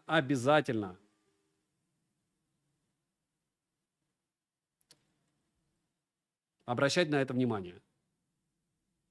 14. Автономность, яркость экрана и плотность пикселей. Здесь можно долго рассказывать про то, что вам всего хватит, про то, что можно купить Powerbank, про то, что вы благополучным образом можете забить на автономность и не думать о том, что он у вас может разрядиться. Но если вы играете, в среднем, допустим, тот же PUBG New State забирает 25% в час где-то, а где-то 32%, а где-то там 18%. И это важно. Съемка в 4К то же самое, разные вещи может занимать. А может быть, вам нужно будет поставить там утренник на 3 часа снять. И такие вещи, они требуют разбираться. Вот, допустим, как я с этим борюсь, как я информацию эту преподаю в роликах. У меня всегда смарты на максимальной яркости, максимальной герцовке проходят PC-Mark. Это нелогично. Почему? Потому что это худшие условия, так как у одного яркость 900 люксов, у другого 600 люксов, у третьего 1100 люксов максимальная. При том, что PC-Mark очень часто смартфоны подло яркость сбрасывают, даже хотя они не в автомате, от нагрузки. И тут вопрос, насколько они сбрасывают. Так вот по PC-Mark'ам можно примерно оценить, кто как работает. Если говорить про другие тесты, я также тестирую при максимальной яркости по Wi-Fi в YouTube 1 час и в играх. Но что еще может очень сильно есть заряд? Иногда я засекаю, сколько за час поедает батарея при съемке в 4К 60 FPS. Иногда я делаю благополучным образом замер, сколько он там просто в интернете ползаешь, будет поедать. Но в целом, даже когда вы видите у блогеров вот эту вот тему из разряда «я сегодня пользовался», сегодня он пользовался смартфоном как навигатором 2,5 часа, который ест как не в себя, а завтра он уже никуда не ехал. И вот это вот активное количество часов экрана, сегодня было солнечно, и автояркость работала в одном режиме, а завтра будет темно. И я думаю, вы прекрасно понимаете, что стоит обращать внимание на то, что вам важно. И такие вещи, как игры, съемка видео, навигатор поедают просто бешеное количество заряда у любого смарта. Есть защищенные смартфоны, если вы там на рыбалку идете, есть смартфоны, которые там какие-то я не тестировал, месяц могут жить, но это уже другая история, я вам рассказываю о чем-то тривиальном. И если говорить про яркость и плотность экрана, но яркости вам хватит 700 люксов, желательно 900, в пике 2000 за глаза и за уши. Я не знаю, куда они дальше будут делать ярче. Про плотность пикселей можно запомнить так. 400 ppi – хорошая плотность, вам ее хватит. 450 ppi – субфлагманская, хотя у айфонов ее нету у большинства. И 500 ppi – это плотность пикселей для читалки. 500 ppi и читать на смартфоне максимально комфортно. Рано или поздно к этому придут все. У Samsung, у Sony, напоминаю, вообще за 600 ppi плотность пикселей у его флагманов. И это прям серьезно. Хотя это очень сильно поедает батарею. Высокая герцовка, про которую мы еще поговорим. Разумеется, минимум 90 Гц. Но опять же, все эти 90, 120 Гц, 144 Гц, они не всегда везде показываются. Не всегда, иногда тебе надо это через пень-колоду все настраивать. Менять вообще разрешение приложения. И хотите в этом разбираться? Нужно в этом разбираться. Экран – это та вещь, с которой вы будете постоянно контактировать. Ну, а про процессор я вообще молчу, потому что это сердце смартфона. И, возможно, если я про него забуду под конец, напомните мне. Потому что я так понял, я про него просто забыл в перечне. Процессор самое важное. Я за Qualcomm. У него лучше с навигацией. Не пишите мне, что у кого-то Qualcomm за 10 тысяч рублей, у вас с навигацией все плохо. У всех смартфонов с навигацией за 10 тысяч рублей это $100 плохо, потому что когда-то это было 5200 рублей в 2021 году. Вы же понимаете, да, какое у вас устройство на руках? И второй вариант по поводу процессоров. Оптимизируют чаще всего программы игры сначала под Qualcomm-овские процессоры, а потом уже под МТК. И чтобы кто ни говорил, на Qualcomm, по мне, съемка видео лучше, алгоритмы фото лучше отрабатывают. Привет передаем Vivo, которые на это дело решили забалтить и сэкономить. Но это их история. Не забываем прожать лайк за труды. По поводу смартфона до 50, 100, 150 тысяч рублей в описании есть ссылки на топы свежие на канале. Надеюсь, что вам будет не лень, и вы посмотрите. Да, смартфоны иногда сбрасывают яркость, иногда сбрасывают герцовку. Это факт, это плохо, но если вы будете к этому готовы и будете разбираться, все будет у вас хорошо. Дальше. Про частоту обновления экрана, вот это как раз 15-е, вы уже сказали правильно, и тач экрана. Тач экрана, в чем его особенность? Вот смотрите, iPhone 15 Pro Max имеет ужасный тач, когда он в чехле. Защитной пленкой я им не пользуюсь. Если говорить про тач, тач это как сенсоры работают. Вот здесь у экранов, таких как Huawei Honor 100 Pro, они закругленные, еще вот так закругленные. То есть тут водопад, полуводопад, и еще закруглен у него уголочек. И когда ты делаешь запись видео кружка в телеге, ты каждый раз вспоминаешь маты, даже если ты их не знал. И вот таких вот вещей очень много. То есть я за прямые экраны и я за хороший тач. Плюс тач очень часто начинает отваливаться в тот момент, когда у тебя смартфон... 5 секунд. Так вот, тач у тебя начинает отваливаться, когда у тебя смартфон перегревается. Отваливаться — это значит, ты играешь, через полчаса он разогрелся, и он начинает плохо работать. Его можно настраивать отдельно в игровых режимах, в игровых менюхах, но это все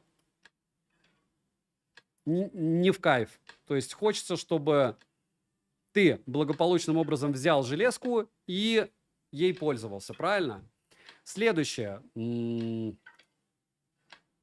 16-е. Шрифты и вибро. По вибро лучшие OnePlus.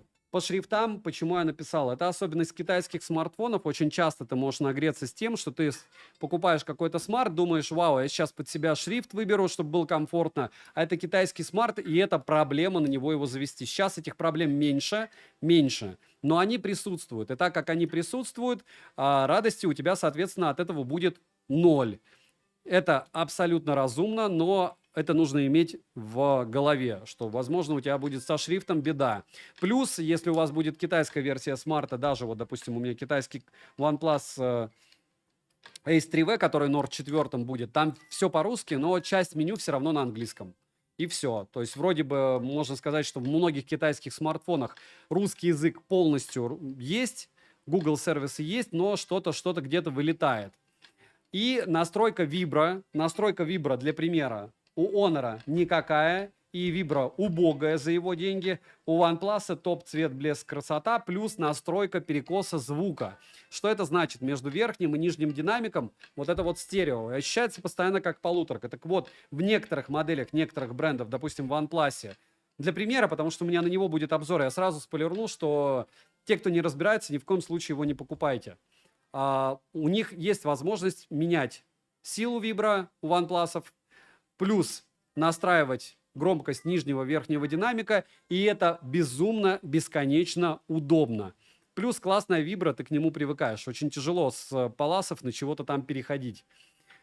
Это 16-й момент. 17-й. Вес и габариты. Про компакты я уже говорил, но про вес хочется сказать отдельно. Почему? Потому что, с одной стороны, все весит плюс-минус одинаково, и эти 200 граммов, ну, там, 180, 190. Но ты на них накидываешь еще чехольчик, а какой-нибудь там смартфон по 240 граммов, это уже четверть кило. И приятно оттягивает карман компакт с титановой крышкой там и 200 граммов. Но 250 граммов он уже многим неприятно ничего не оттягивает. И габариты должны... Почему я, допустим, Samsung пользовался, S21, по-моему, очень долго.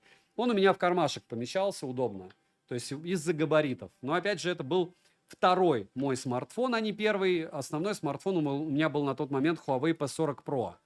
Вот. А до этого был P20 Pro. Перепрыгнул я через один тогда. И в целом, чтобы понять, какие габариты вам нужны, вы идете в ритейл и выбираете. Вообще все эти 16 пунктов уже, 17, обязательно вы идете в магазин и выбираете сначала там, а потом ищите, где купить дешевле. 18-й пункт. Форм-фактор. Вот это самое интересное. Здесь их нет. Что это такое? Это флипы и фолды. Это раскладушки и книжки. У них у всех две проблемы. Первая. У Samsung худший из них экран. но лучшее программное обеспечение. Рядом ничего ни у кого не валялось. И вторая проблема. Практически все, включая лучшую OnePlus-овскую раскладушку, которую пиарили американские блогеры, а я так и не стал покупать, потому что она становится ровно в 2 раза дешевле после того, как ты ее покупаешь. И я ее тыкал, там убогое ПО относительно Samsung. Это не популярные штуки, им есть альтернатива. Ты можешь покупать просто планшет и телефон, но многим нравится, я это уважаю, но стоит помнить, что такие штуки существуют. Их нужно брать именно по фану, точно не для перепродажи, и точно понимая, что в них будут за те же деньги худшие камеры, худшая производительность, хуже экран, выше шим и вот остальные прелести. Про шим мы попозже тоже поговорим еще.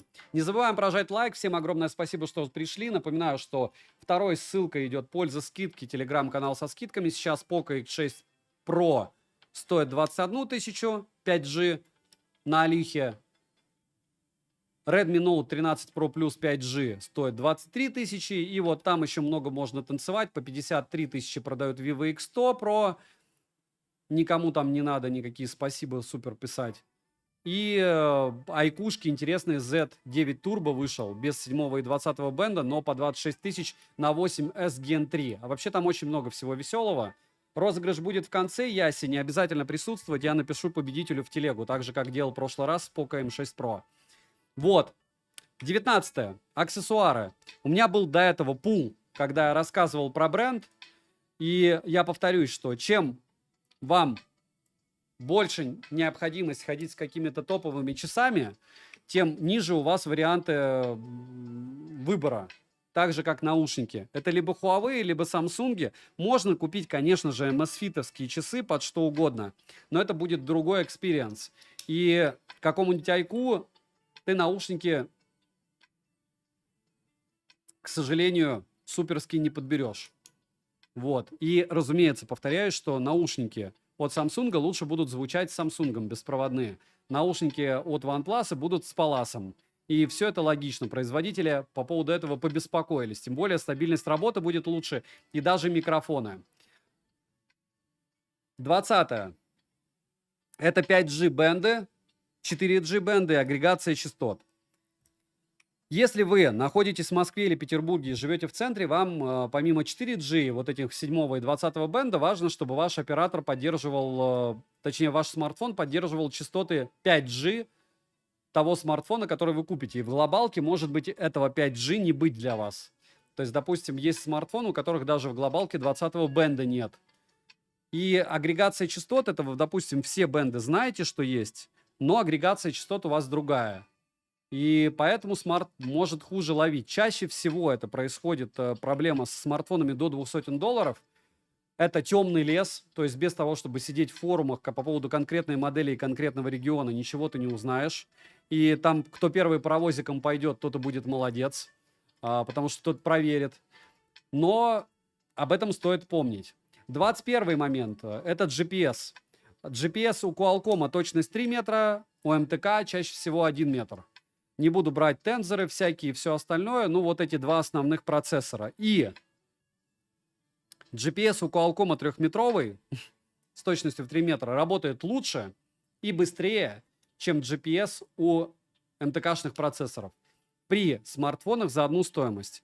Следующий момент. Во всех мегаполисах Российской Федерации на Западе у всех GPS подглючивает уже. Я думаю, вы понимаете почему, и навигация поэтому страдает, вне зависимости от того, сколько стоит смартфон. И, разумеется, если вы приобретаете смартфон за $100, $150, это 10-15 тысяч рублей, у него навигация будет работать, в принципе, скорее всего, плохо. Потому что это низкий бюджетный сегмент. $100-150, не думайте в рублях. Повторяюсь, доллар когда-то был $150 в мае 21-го, это 7,5 тысяч рублей. То есть те, кто сегодня покупают за 15 тысяч рублей смартфон, 2 года назад это был бы смартфон за 7,5 тысяч. И когда мне очень часто пишут, какой мне смартфон по старой памяти купить за 20 тысяч рублей, имея на руках какой-нибудь OnePlus 9R, и ты им говоришь, никакой за $200 ты лучше не купишь. Ты можешь купить аналог, окей, но мне кажется, что, допустим, даже Poco X6 Pro будет хуже. Не кажется, а я так считаю. И Энергоэффективность процессора нафиг у всех своя. В каждом бренде, потому что это все зависит от прошивки. 22-й пункт, и мы его обсуждали в самом начале, потому что я в самом начале решил рассказать основное и базу. Это срок поддержки и обновления. Повторяюсь, что в китайских версиях многие не с самого начала сидят, и там был пак с самого начала, вот запомнить все. Так вот, есть поддержка отдельно у производителя смартфона по обновлению прошивки, и есть Android и свои. И есть обновление систем безопасности. Так вот, безопасность обновляется дольше, на год, на два. Есть перечень того, сколько будет какой смартфон обновляться, там, Samsung 5 лет флагманский или 7. Но это не важно, почему, потому что, допустим, в тех же Samsung они прошивкой поломают все так, что вы не захотите им 5 лет пользоваться чаще всего. Но это мое не экспертное мнение, потому что я в этом экспертом быть не хочу, иначе мне точно голову кто-то проломит. Но моя мораль проста: вы отработали на смартфоне 1,5 года, продайте его. Продайте, и экран выгорит, и все остальное будет плохо. Но поддержка важна с той точки зрения, что человек, который будет у вас покупать, если он на этом деле повернут, то он будет смотреть, как долго будет поддержка. И да, в китайских смартфонах потом системные какие-то приложения ты сможешь обновлять через их магазин приложений, но это все куром насмех, и это просто продлевать непонятно что, непонятно зачем. По Samsung согласен, не больше 2-3 лет, особенно А-серию какую-нибудь, да, Павел? Ты потестишь А-серию год-два, а потом на 3-й год она и так тормозит. Я 55-й, А35-й. А что с ними через 2 года будет? 23-е. Про это я говорил в игровых смартфонах, и про это я говорил, когда все время облизывал OnePlus. Вот видите, здесь переключатель режимов звука. Очень удобная штука. Вот физические переключатели режимов звука, по мне, очень удобные штуки. И триггеры для тех, кто играет. Притом триггеры могут быть сенсорами, и триггеры могут быть механическими. Разумеется, механические триггеры мне ближе к сердцу, но настраиваются они меньше. И, допустим, если брать те же Asus, вот их точечная настройка триггеров у смартфонов, она прямо вау. То есть там можно сделать все. А 53-й уже мертв, Павел. Ну, у меня 55-й, а 35-й. Так что, если вы хотите играть, ищите что-то с триггерами. Триггеры физические. Ну, я имею в виду либо сенсоры, либо физические. Это не про психологию. Видите, попытался пошутить через 1,5 часа. Я ужасно шучу, так что все в порядке. Я себя сдерживаю. Не забываем прожать лайк за попытку пошутить. И физические переключатели звука. Яблоки ушли от этого. Сделали кнопку. Мне она не нравится. Я хочу что-то, что я могу щелкать. Но Тель-Авив. Я знаю только у Паласов, у Яблока, еще у кого-то были. У кого еще были физические переключатели, я не помню. 24-е. Это прям фетиш многих людей, хотя они не понимают, что это иногда противозаконно в некоторых странах, иногда эта вещь очень сильно тебя потом в глазах каких-то людей очерняет. Это запись звонков без предупреждения о начале записи. Это возможно только раз в китайских смартах, либо 2 ты делать будешь root. Может быть, в каких-то глобалках это возможно, но, к сожалению или счастью, я их в глобальных версиях не встречал. Без предупреждения о начале записи Poco X4 GT, да, было. А еще был Realme GT Master Explorer Edition 2. Там были сенсорные триггеры, которые они не пиарили. Нет, ну я имею в виду вот прям в больших линейках. Разумеется, в Red Magic'ах тоже. Вот. И в целом запись звонков без предупреждения для многих must-have, но я считаю, что это аморально. Для каких-то работ это необходимо, если вы работаете. Но в целом, по-моему, даже в суде ее принимать не будут. Если есть у нас юристы, можете написать. Не должны, мне кажется, принимать. Вот, но смартфоны с записью без уведомления — это либо ломаные, рутированные устройства, либо, не советую, потому что могут стибзить вашу информацию. Либо второй вариант развития событий — это китайские смартфоны. Почти все имеют такую возможность. Законы у них чуть-чуть другие. Но на некоторые китайские смарты вы не сможете поставить гуглы. Либо это будет непросто. Хотя таких все меньше и меньше. 25-й пункт – это фан-база. Что это такое и с чем это едят? Вот сегодня вы покупаете смартфон, и вам не интересно, где вам взять какую-то особую звонилку или тему. Но если вы реально повернуты на смартфонах, если вас интересуют кастомы, вы готовы перепрошивать ядра сами, вы, допустим, как некоторые у распаковки 2 паковки друзья с азусами вообще какие-то вещи пишут сами, скрипты, я вообще не понимаю, как это работает, но смысл в том, что чем больше комьюнити, тем легче вам потом будет находить вопросы на специфические ответы. Находить ответы на специфические вопросы. А специфических вопросов может быть море, начиная с того, что вас будильник раздражает, как работает, и заканчивая с тем, что, может быть, у вас, не знаю, там, тема какая-то нужна, и вы вот не знаете, где-то в ролике увидели, и все, и не можете найти. Ну и чем больше фан-базы, тем легче, соответственно, потом продать это устройство чаще и решить какие-то проблемы. Плюс, чем больше фан-базы, тем легче потом его ремонтировать. Даже когда у вас гарантия слетит. К слову о гарантии, вы уточняете у продавца, чаще всего она есть. Вот. И про фан-базу уже сказал. Очень просто, она проверяется количеством просто страниц на некоторых форумах по технике. 26. Беспроводная зарядка. Беспроводная зарядка, реверсивная зарядка, функция ОТГ. Да, сегодня вам беспроводная зарядка не нужна. Да, сегодня вам не нужно от смартфона зарядить, не знаю, наушники беспроводные или с проводной зарядкой, или смартфон другой. А завтра понадобится. И если вы ходите с несколькими смартфонами, тем более, если у вас уже есть беспроводные зарядки, разумеется, вы захотите смарт с беспроводными зарядками. И это абсолютно нормально. Таких немного. Нужно смотреть на мощность зарядки, потому что беспроводная зарядка на 10 Вт, это больше похоже на издевательство, проще без нее. Чтобы тебе сделали, Павел, скидку на Sony, когда фан-базу Sony тебя запишут. Или тебе прислали последний их смартфон. Или ты купил последний их смартфон. Он же еще не вышел. Или вышел. Вот. 27-й пункт. Официальное представительство. То есть мы можем долго и упорно говорить, что там все бренды из России ушли. По факту они есть, реклама у них есть.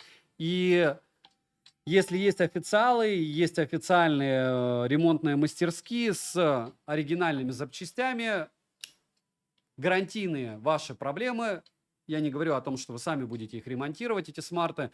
Ну, вы купили смартфон по гарантии, с ним что-то случилось, либо вы сами разбили экран, заднее стекло, еще что-то. Намного легче, когда есть официальное представительство в стране, в которой вы проживаете, и все это будет просто. Вот, допустим, я бегал в Бангкоке с Nubia Z60 Ultra, прибежало официальное представительство Nubia, они мне вот так вот улыбнулись и сказали: друг, мы здесь просто продаем. Nubia не ремонтируется у нас, как бы в Азии. Зачем? Купи новую. А гарантия МУ, они, слетай в Китай. Она мировая там у меня, они, очень сочувствуем. Пошел вон. Вот примерно вот так. 28. Разблокировка экрана и сенсора. Я еще перейду к вот этим вот сенсорам приближения, но сейчас я говорю про разблокировку экрана с точки зрения разблокировки по лицу и разблокировки отпечатком пальцев. Там я тоже еще раз перейду к этому. Благодаря OnePlus мы знаем, что вот этот вот низкий расположенный сканер отпечатков пальцев – это дешевая тема. Плюс разблокировка двойным тапом экрана, но это другая история, тоже крутая штука. Но чем выше датчик, тем лучше. И чем больше его плотность, тем лучше. Это уже, извините за мой французский, доколупательство. Хотел другие два слова использовать, но не буду. Но есть смарты реально с большими площадями. Есть пальцы, которые очень большие или очень маленькие, у кого проблемы потом с сенсорами. Есть разные сканеры. Оптический, по-моему, и цифровой. Два разных сканера. Оптический и цифровой, можете меня поправить дальше. И в целом мне важно, как это все работает, с какой скоростью. Ну и плюс, повторяю, что чем выше сканер, тем реально удобнее. Понятно, что дороже у нас, когда он выше, но если тебе удобно, внизу, когда сканер располагается, отлично. И разблокировка экрана может быть по лицу. И как бы я Honor не ругал, по-моему, у него прикол в том, что ты можешь не просто одно лицо завести, а завести два лица, потом еще лицо в маске и лицо с мейкапом. А для азиатов это еще четвертое лицо фактически. Так что все очень круто даже по разблокировке экрана, а у кого-то только одно лицо. И людям, которые пользуются в большом количестве одним смартфоном на работе или просто, чтобы у вас супруга или супруг имел возможность проверить ваш телефон, без проблем его можно было завести, нужно будет проверять, есть ли разблокировка по лицу. Может, по работе просто надо будет ему что-то. Или вам. Вот. И проверяем это дело обязательно. Переходим к 28 пункту. Здесь он, несмотря на то, что маленький, он очень сложный и противный. Потому что, хотя это и не процессор, это оперативная память, притом туда еще и внутреннюю память подкину.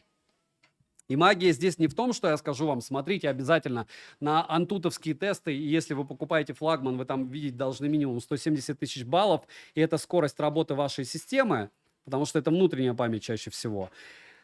В оперативной памяти такой же прикол. В чем прикол заключается? Вы, покупая, допустим, Honor или Samsung, вот у них я это встречал, если берете на 128 гигабайт версии OS 24 и здесь на 256 гигабайт, то вы получаете другую оперативную внутреннюю память UFS 3.0. Она в 2 раза меньше, чем по скорости, чем UFS 4.0. То есть вам нужно покупать Smart дороже, с большим количеством внутренней памяти, чтобы получить другой тип памяти. Притом чаще всего еще и оперативки больше. И следующий момент, еще более неприятный, это оперативная память. Она может быть тоже быстрее. То есть, допустим, Honor 100 Pro какого-то лешего в максималке, как я знаю, оперативная память на 1 терабайт последней степени. В Польше нафиг ремонтируют и не жалуются, она не на 3D принтере же они печатают запчасти. Павел, да, но страдают-то пользователи. А нафиг это такая контора. Как бы. Не такая уже она и распиаренная. Не везде. Так. Пам-пам. К оперативной памяти давайте сразу закинем еще и процессор, потому что это сердце смартфона. И каждый раз, когда говорят, что процессор это все лабутень, вы должны понимать, что с процессором идет обвес. Это Wi-Fi, последний, не последний. Это Bluetooth, последний, не последний. Это сопроцессор графический. То есть, чем круче процессор, тем лучше сопроцессор графический. Если вы скажете, я в игрушки играть не собираюсь, так процессор это не только игрушки. Это не только скорость работы системы. Это не только, если вы там монтируете ролики на телефоне. Это даже не только обработка видео и фотоинформации. Это все. Это даже долговечность того, как вы сможете долго использовать смартфон без лагов, подвисаний и всего остального. Количество вкладок, работа с ними в браузере, не знаю, ну это все. То есть это сердце. Плюс сразу, кстати, и мозг. То есть если все остальное это там экран, лицо, то вот процессор это основное. И про экран как раз не забываем про AMOLED, IPS и OLED. У нас может быть шим на IPS, но не на смартфонах, а на планшетах и ноутбуках. Кстати, на IPS дешевый обычно, на флагманах его нет, но шима тоже нет. И яркость у него низкая, реально низкая. Не встречал я хорошей яркости на IPS-экранах. Если говорить про AMOLED, OLED и все остальное, какая бы технология ни использовалась, они постепенно выгорают. И чем больше вы его используете, тем скорее он будет выгорать. По поводу шима и всего остального мы можем мерить не все. Есть высокочастотный шим, есть низкочастотный шим. И если кратко, все вот эти вот, сейчас я покажу вам устройства. Вот есть у меня Radex, а есть вот такое вот устройство с 2 паспортами. Кто на инженера учился, те поймут, что значит 2 паспорта проверенное. ТКА МПК 08. Так вот, что вы видите в роликах по шиму? Если вы видите до 70%, все волшебно. Если вы видите шим 50%, чувствительно вы, нечувствительно, ваши глаза будут уставать быстрее. И, разумеется, как говорят некоторые русские блогеры, которым надо продать устройство, что американские блогеры про это дело не рассказывают, или европейские, или индусы. Почему? Все очень просто. Во-первых, их очень просто там засудить за их мнение. Опять же, мое мнение всегда субъективно. Помним, у нас с этим делом намного проще. И если ты будешь хейтить, ты очумеешь потом ходить по судам. И второе, люди подписываются лучше на позитив, а измерение шима, особенно очень часто у топовых смартфонов, таких как Samsung, который говорит о том, что посмотрите статистику даже от самих продавцов смартов, каждый 10-й страдает. А если об этом говорит продавец смартов, что каждый 10-й по их статистике, то, скорее всего, по статистике это каждый 3-й реальный. Ну, вы понимаете, как соцопросы делаются и кому это выгодно. И по факту шим имеет значение. Есть возможность поюзать девайс, постойте полчаса в том же торговом центре, потыкайте в него пальчиком, и в этот счастливый момент времени, когда вы поймете, что все good, сможете приобретать этот великолепный смартфон. По процессорам, повторяюсь, я выбираю Qualcomm-овские. Всегда. Смотрите тесты, смотрите обзоры. Там все очень просто. Держит он 90 FPS в PUBG New State или нет. А по поводу, кстати, прошивок, об этом я отдельно сейчас скажу, пока я не забыл, и внесу его в тот же 30-й пункт, который уже будет у меня, наверное, на очень длительном периоде времени. То есть сейчас идет за 30-й, и там еще, наверное, штук 30 их будет еще. Так вот, если вы покупаете какие-нибудь устройства особые, вот, допустим, вот DJI. У DJI есть что? Квадрокоптеры. И когда вы покупаете, вот я покупал Mavic 3, когда ты подключаешь его к Android-устройству, он может не определиться при первом запуске. Почему? Потому что все приличные аксессуары сначала пишут ПО под Apple, а потом уже пишут ПО под Android. И это факт. И я очень часто со стабилизаторами еще с чем-то сталкивался. Вот, с подобным это неприятно, но помните, что если вы хотите, чтобы все работало гладко, к сожалению, вам нужно прикидывать, что, как, к чему вы еще будете подключать. Дальше. Телевик, передача файлов по проводу, возможность подключения к телеку без провода.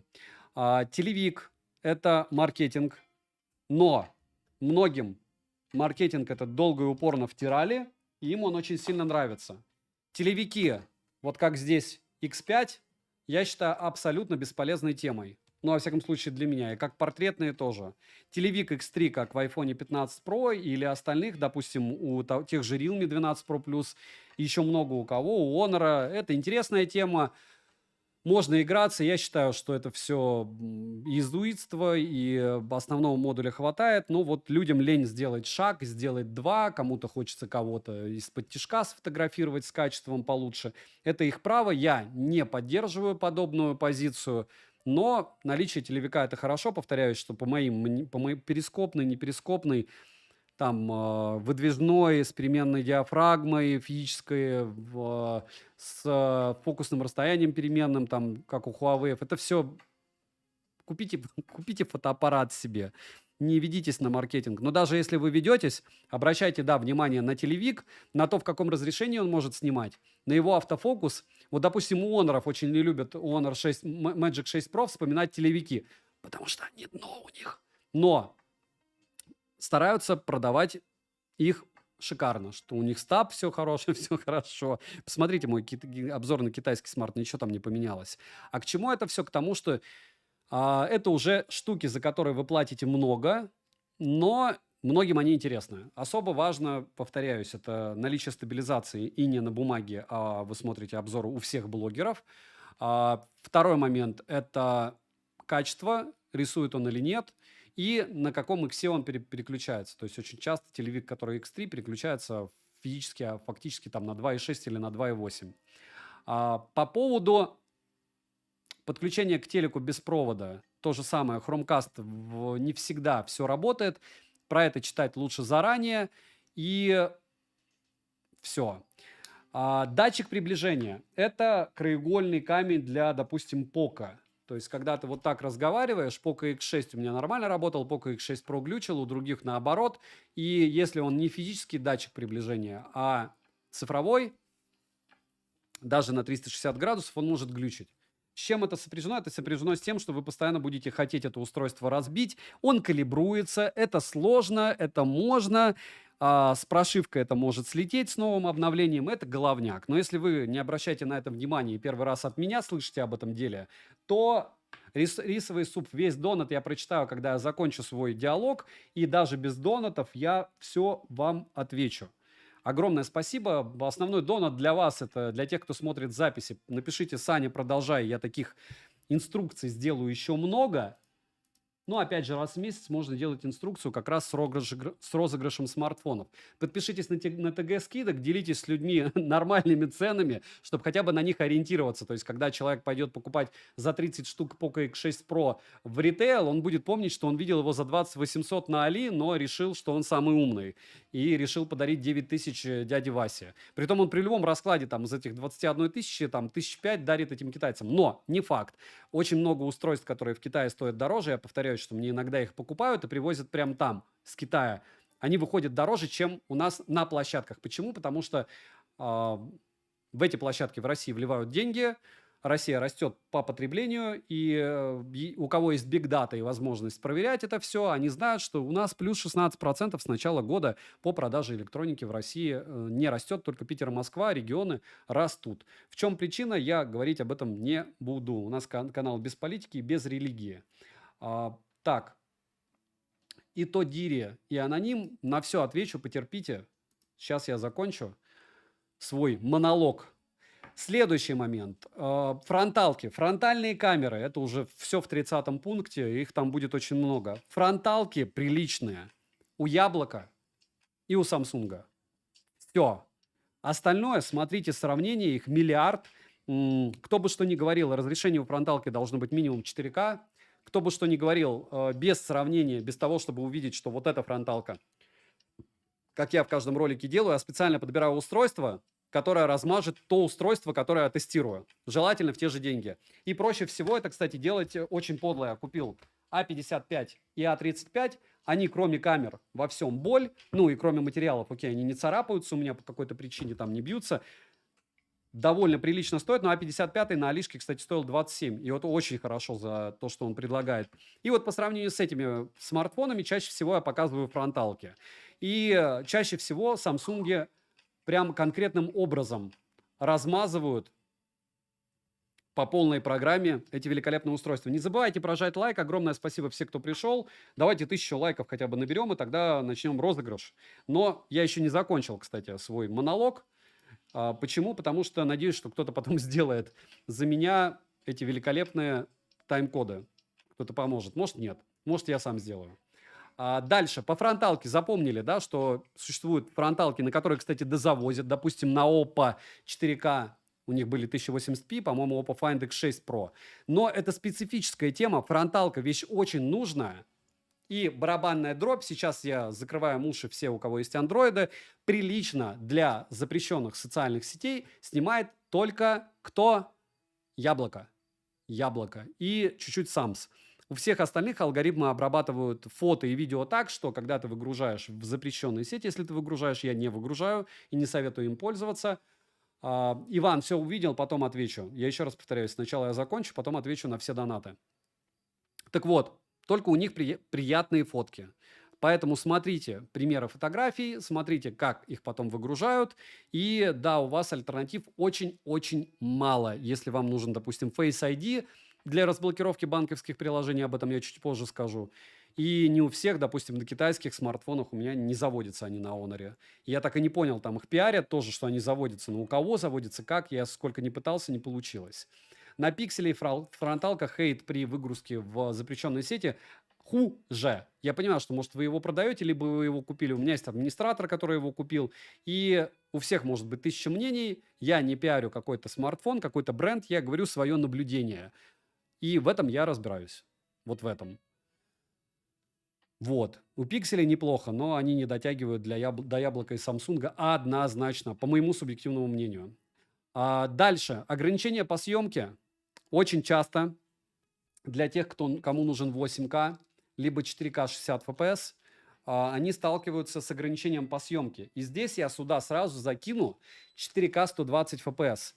очень мало кто может снимать 4К 120 FPS. Samsung S24 Ultra может в проф-режиме. И еще кто-то мне попадался. Парочку смартфонов недавно, кто может снимать 4К 120 FPS. Я скажу, что этим пользоваться очень тяжело. У них выпадание кадров, с динамическим диапазоном какая-то беда, подглючивает много чего. Но в то же время, сейчас 5 секунд подключу, другую батарею, мы уже высадили еще одну. Но в то же время снимают они 4К 120 FPS. Когда-то это могли делать OnePlus. Какие-то OnePlus, по-моему, это еще могут делать, какие-то флагманы, но я уже, честно говоря, не помню. Можете меня поправить, потому что было как минимум два бренда в последнее время, у кого было 4К 120 FPS. 5 секунд. Я пытаюсь найти зарядник для аккумов. Иначе нам надо будет в темпе вальса все это дело с вами попытаться закончить. Но не сейчас. Ладно, пока еще нет. Ладно. Запомнили, да? Может быть, меня поправите потом. Может быть, не поправите. Надеюсь, не поправите. Но точно в комментариях прошу кому-то написать. Да, у Sony. У Sony было и еще у кого-то. Значит, 3 бренда. Потому что я помню 3. Но это все равно вещь. И 120 FPS уже появлялось. Процессоры, конечно, погибают от этого дела. Но в целом тема максимально хорошая и полезная. Пока не забыл. Если вам нужен ультраширик топовый, любая GoPro, начиная с, наверное, 7 версии, ну, желательно 9, 10, 11. Они, кстати, работают в минус, как я знаю, GoPro. То есть у них уже дотационные, не знаю, года 2. Ну, может быть, я ошибаюсь. И лучше, чем вот это устройство для экшен чего-то и ультраширика, вы не найдете, по моему опыту. Вот сразу закрыл этот вопрос. Пытаюсь максимально все закрыть. И ограничения по времени съемки видео существуют в разных смартфонах. Спрашивайте у блогеров, они без проблем включат на часик. Не забываем прожать лайк. Огромное спасибо, что пришли. Мурчик, тебя ищут. Да ладно, опоссум. Ну, у него же есть фан-база. Ночная съемка, челки и вырезы. Челки и вырезы. Кого-то может раздражать вот эта вот дырка. И пока вы не походите в магазине и не посмотрите на вот эту дырку, это будет печаль. Почему? Потому что я, допустим, люблю, когда фронталки в углу, но они почему-то все лупят сейчас по центру экрана. И самое обидное, что чем хуже фронталка, я вижу чаще всего, тем больше эта дырка у фронталки. Вот сейчас у всего более-менее адекватная. Когда-то были челки на яблоках. Так что, чтобы вы не хотите... Кто ищет? Подписчики твои тебя искали. Так вот, чтобы благополучно не нагреться с раздражающим фактором, все эти Dynamic Island, которые а-ля уже работают и функционируют на том же Honor, Dynamic Island на яблоке. Ну, захотите вы играться в это, окей, играйтесь. Но помните, что фронталка, дырка конкретно вас может раздражать. Следующее, ночная съемка. Вот это самый лютый и неприятный момент. У меня очень много ночной съемки всегда в обзорах. Это очень плохо для YouTube. YouTube считает, что у тебя качество съемки просто шлак, и ты обзорщик. То есть, проще говоря, плохой. Но именно в ночных фото и в ночных видео ты видишь разницу между среднеценовым сегментом, высоким среднеценовым сегментом, субфлагманами и флагманами. Потому что при свете, вот у меня даже, посмотрите, примеры съемки Realme Note 50. Realme Note 50. Дешманский смартфон, 5000 рублей. Но у него нормальные фотографии при свете. Если вы берете Google камеру и накатываете на смартфон за 180-250 долларов, там фотки вообще супер. Разница будет, первое, в видео с недостатком освещения, в сложных моментах и ночью. Но вы всегда должны помнить, что как бы мы ни ругали смартфоны, они будут снимать не хуже, чем вот это дело. А вот это дело, какой бы у вас там ни был за 10 миллионов, фотоаппарат за миллион, за полмиллиона, камера, они всегда снимают с рефлекторами, освещением и ночью. И все эти фильмы, это чаще всего потом накинутый лут. То есть они снимали с нормальным освещением, а потом накидывали, что это дело. Либо в полутьме, ну, проще говоря, не стоит требовать от смартфонов того, что они не могут вам дать. Но именно в ночной съемке все эти видеофлагманы отличаются. Можно дальше копать, что разница телевиков, разница ультрашириков. Есть на ультраширике автофокус или нет. Есть на автофокус на фронталке или нет. Быстро он работает или нет. Можно ли переключаться с фронтального модуля на основной модуль, что может только Samsung. Можно ли переключаться с ультраширика на основной модуль на телевик, на второй телевик в 4К 60 FPS, и потом на фронталку, что могут Samsung, но не во всех моделях. И вас в это дело просто заводят, чтобы вы интересовались и покупали. Это маркетинг. Это еще одна потребность, которую у вас постепенно начинают, да уже очень даже удачно, возбуждать. Что вас интересует? Основной модуль. Все. Если вас интересует еще фронталка, дедушка за вас подумал. Зеркальце. И вы снимаете на основной модуль. Все. Ищите смартфон с нормальной основной камерой. Это все, что вам надо для съемки, если вы блогер. Повторяюсь, что за 6 лет YouTube я снимал на Huawei, то есть где-то роликов 300 на канале. Это Huawei и с фотоаппарат D3120 Nikon за 10 тысяч рублей. И потом я всегда снимал на яблоке, на iPhone. И весь контент снят на iPhone 15 Pro Max, только вход и выход. И подсъем, где вы видите спеки, снимается на Sony FX3, просто чтобы я чувствовал себя блогером. Но по факту яблоко хватает за глаза и за уши. И по стабильности именно съемки объектов для меня это лучшая штука. Не забываем прожать лайк. Про экран. Водопады. Я про это уже говорил, но повторяюсь, что есть разные типы водопадов. Разное вот здесь скругление внизу, разное скругление экрана. Кто-то пальцем цепляется, кто-то нет. Тяжело, не тяжело, защитные пленки клеить, стекла клеить и все остальное – это отдельная история. Не отдельная история – это то, что играть всегда удобнее на прямом экране. Реально намного удобнее. Если вы думаете, что понятно, что яблоки со своим Vision Pro нагрелись по деньгам, но яблоки просто так делают прямые грани, и у них фокус-группы самые маленькие, нет. То есть они делают то, что нужно большинству покупателей, потому что им надо продавать и делать деньги. И те, кто пытаются отличаться, у меня вызывают только улыбку, потому что OnePlus, S3V молодцы, Samsung молодцы, но есть люди, которые любят скругленные экраны, я не из них, играть неудобно, пользоваться неудобно, искажения всегда какие-то есть по бокам, вот всегда. Вы их можете не замечать, что я его не вижу, но оно есть. Его видят другие люди, которые пользуются с прямыми экранами. Вот. И можно терпеть еще рамки огромные, наверное, на Samsung думать, что ну хорошо. Huawei продает мне процессоры, которым 4 года, Samsung продает мне экраны, которым 5 лет. Ну, как бы делают деньги люди. Но про скругленные экраны, я повторяюсь, что это просто не особо печаль. Про ЦАП я уже говорил, то есть не забываем, что если вы аудиофил, с ЦАПом практически смартфонов нет, с мини-джеком тем более.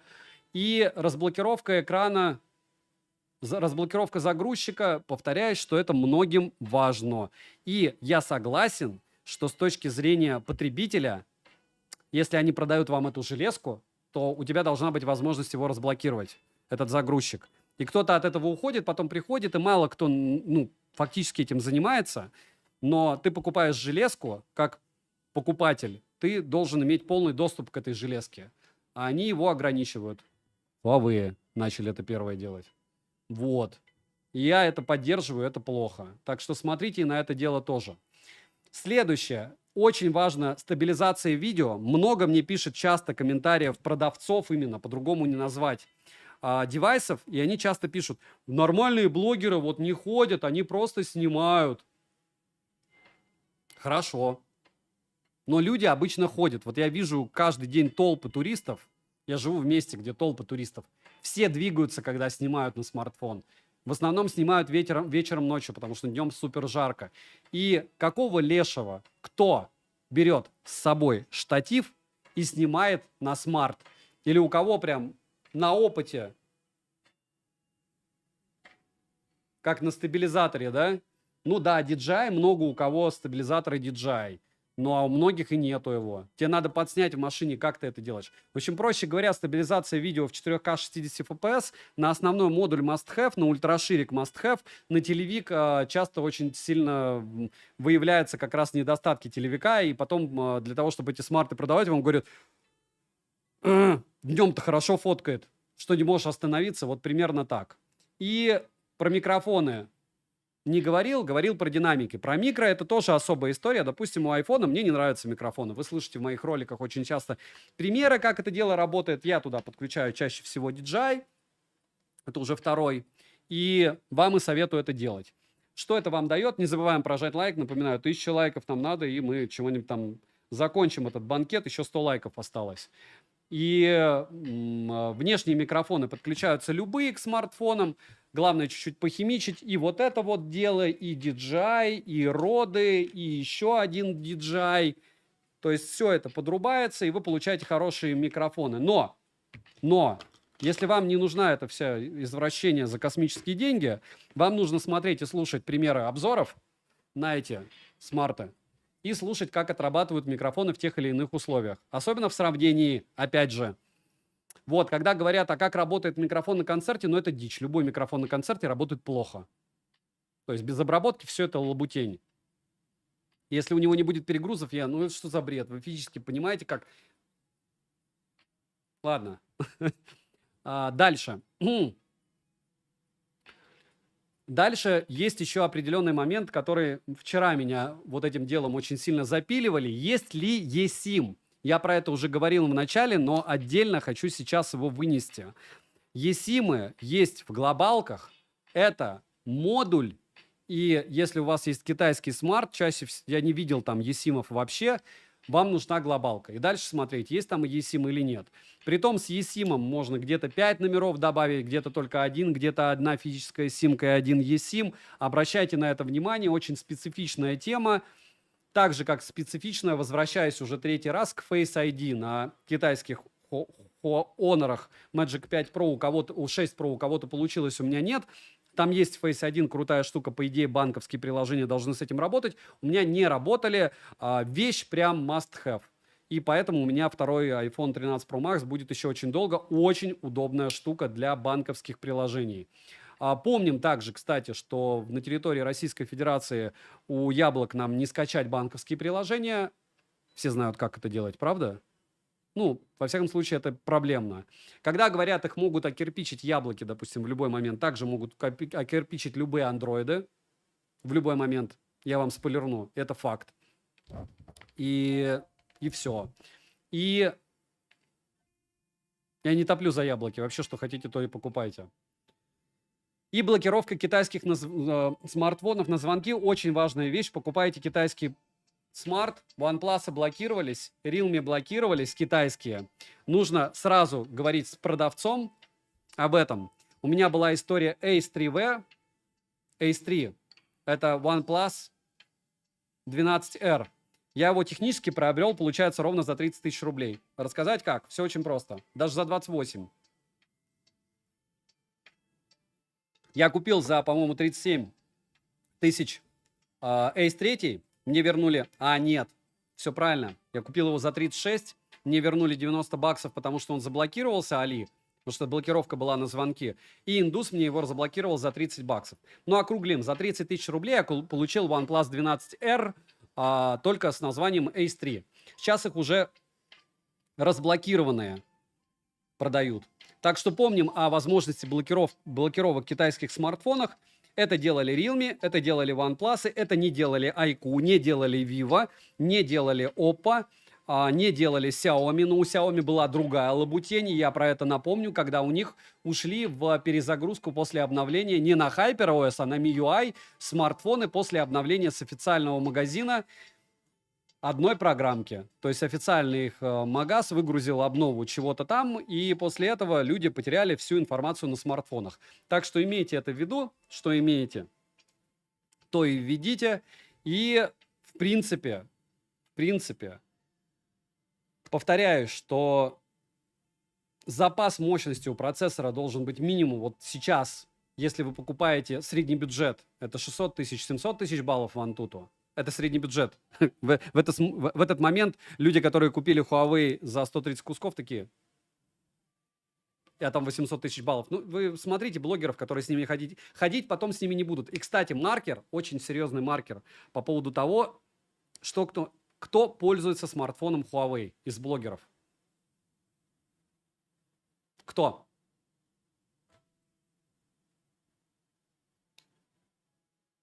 А Honor кто? Я не говорю про тестирование перед. Но вот кто конкретно на нем сидел? На Samsung сидят, на яблоках сидят. Со слов на пикселях сидят, по факту на них не сидят, а сидят на яблоках, но хотя бы делают вид. Но я думаю, сейчас они Honor тоже с кем-то договорятся и купят человека, чтобы он прошел всю эту боль, так же, как Huawei. И долго и упорно год говорил о том, что он с Huawei или Honor, но я не знаю, за какие деньги они смогут договориться.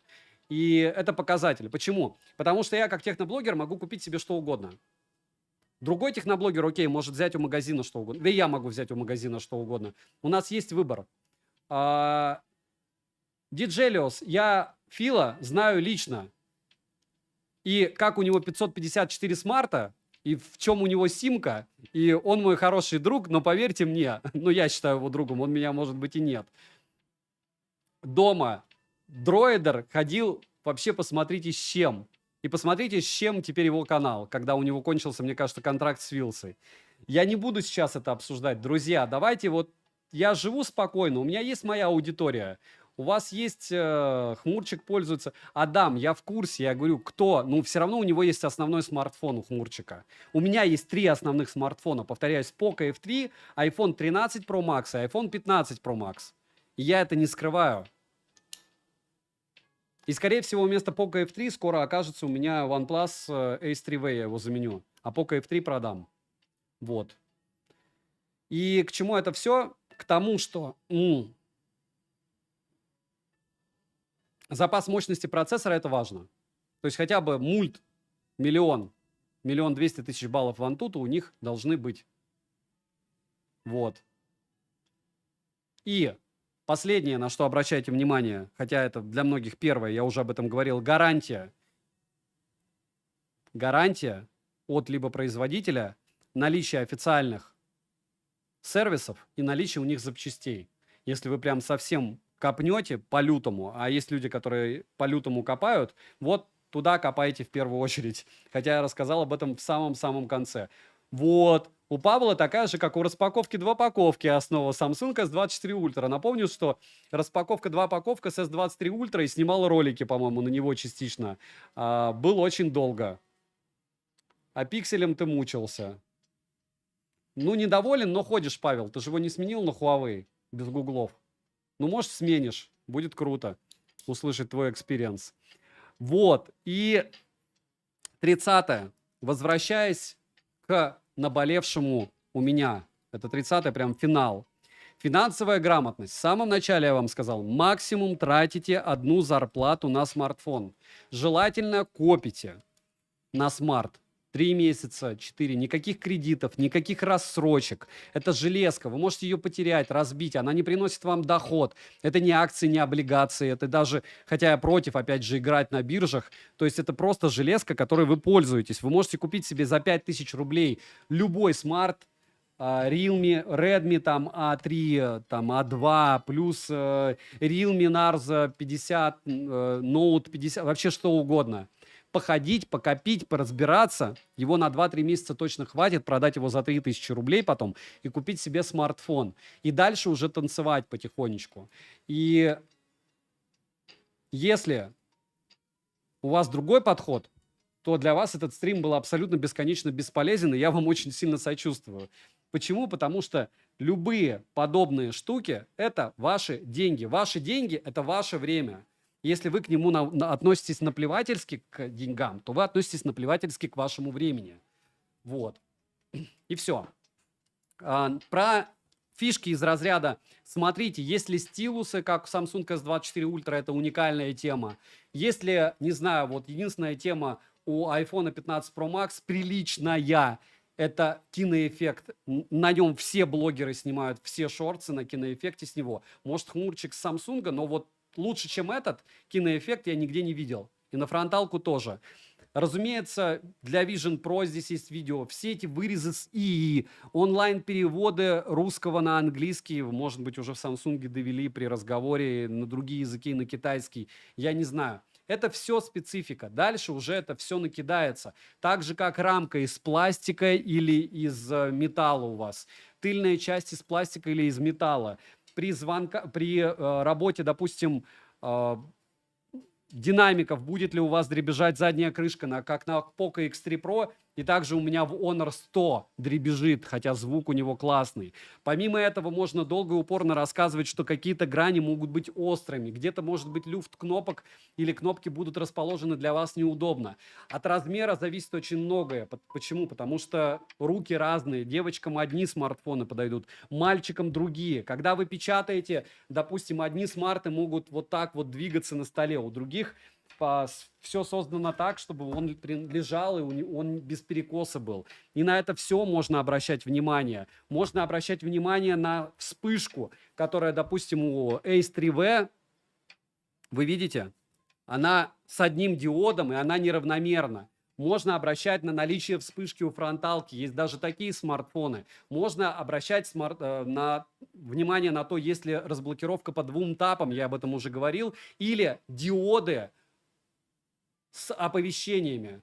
Можно попытаться вспомнить 11 Ultra от кого? Правильно, от Xiaomi с внешним экраном. Все это можно делать. Можно вспоминать про то, что есть кулеры у брендов, таких как Red Magic или OnePlus, кстати, еще много у кого, за счет чего можете играть. Обязательно помнить про то, что в игровых устройствах есть зарядка, минуя аккумулятор.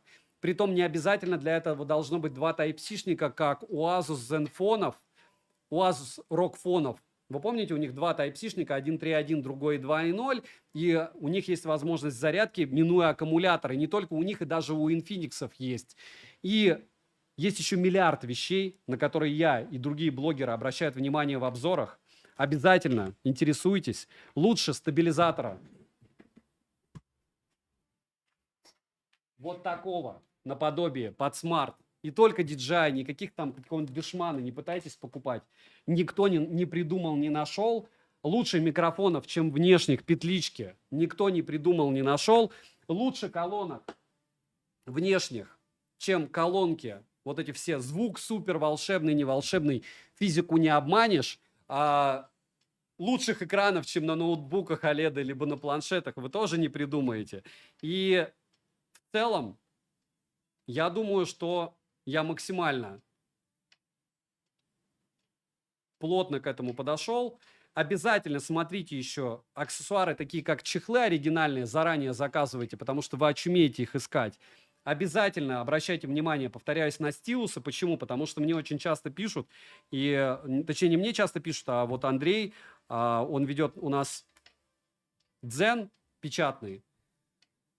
Он либо у себя комментарий, либо у меня увидел. Люди, которые, допустим, имеют проблемы с разговорами, им нужен стилус. Стилус с Samsung S22 Ultra, 3 Ultra, 4 Ultra, без разницы. Очень удобная штука. И много специфичных вещей с ограниченными особенностями, для людей с ограниченными способностями есть в смартфонах. И это важно. На это тоже надо обращать внимание. Poco X6 Pro стоит 36, на Али он стоит 21. Добро пожаловать. 20 900 вчера, сегодня 21 100. Nord 4, да, это, скорее всего, будет Ace 3V глобалка. Сейчас я отвечу на донаты, какие сегодня приходили. Их было немного, не беспокойтесь. И час назад. Вот, все, пошло.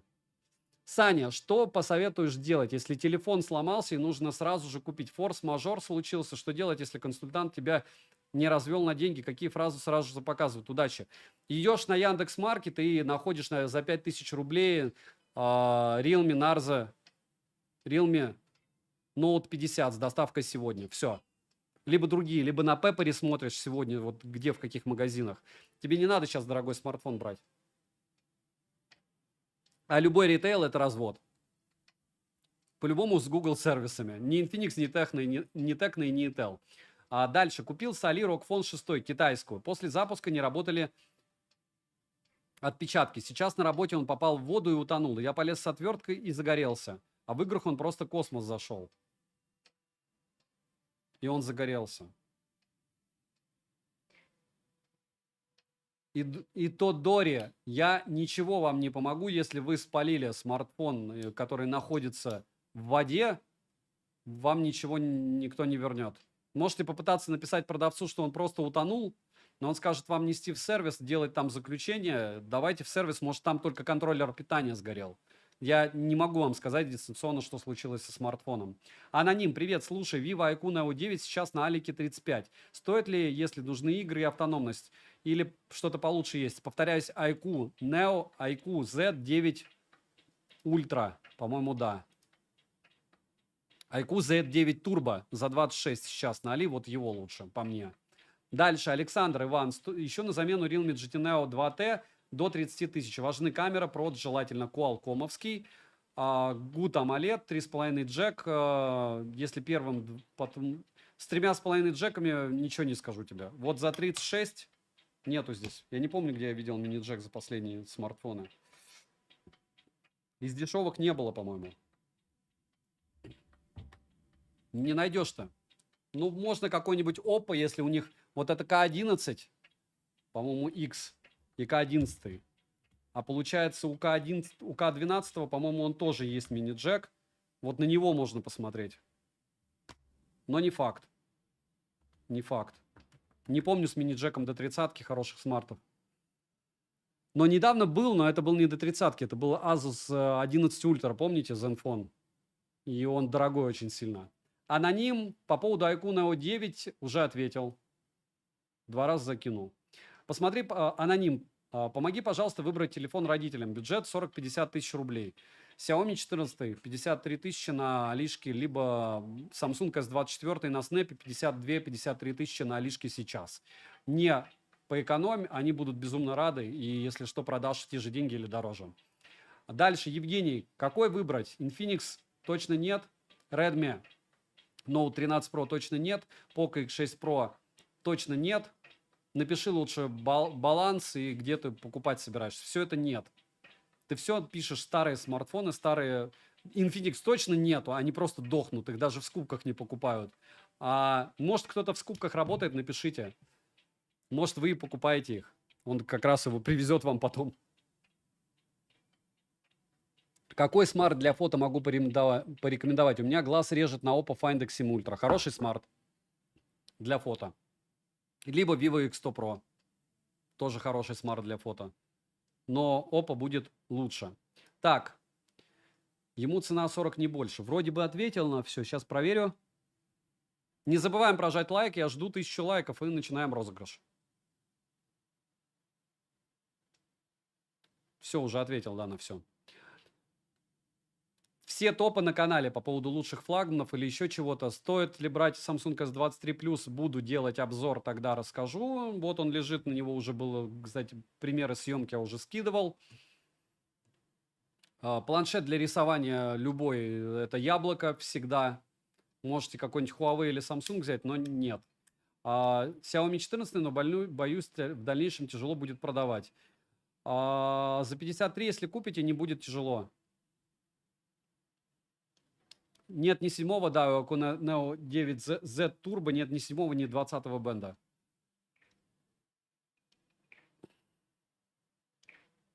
Все, флагманы. Так, мы набрали 1000 лайков или нет? Давайте закончим этот банкет через месяц. Еще раз повторяю, что у меня стримы. Да, 1000 лайков есть. Стримы проводятся, получается, ежедневно, ну, там, день через 3 на канале «Польза стримы».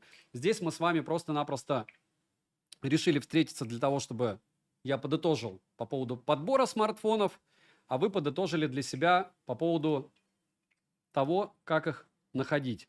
Все, у кого какие-то вопросы остались, пишите в телеграм-канале Польза.нет взаимопомощи. Евгений, что выбрать до 30 тысяч рублей, с какой площадкой, неважно, ко всему совсем дружу.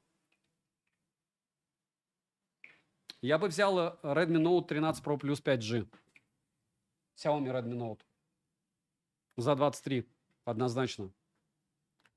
Вот. И спасибо за отличный стрим. Токио я еще не закончил.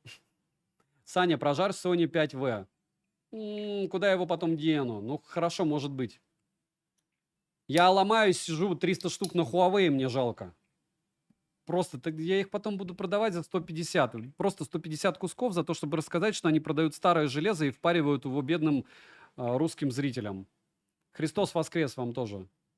Воистину воскрес, во. Повторяюсь, я не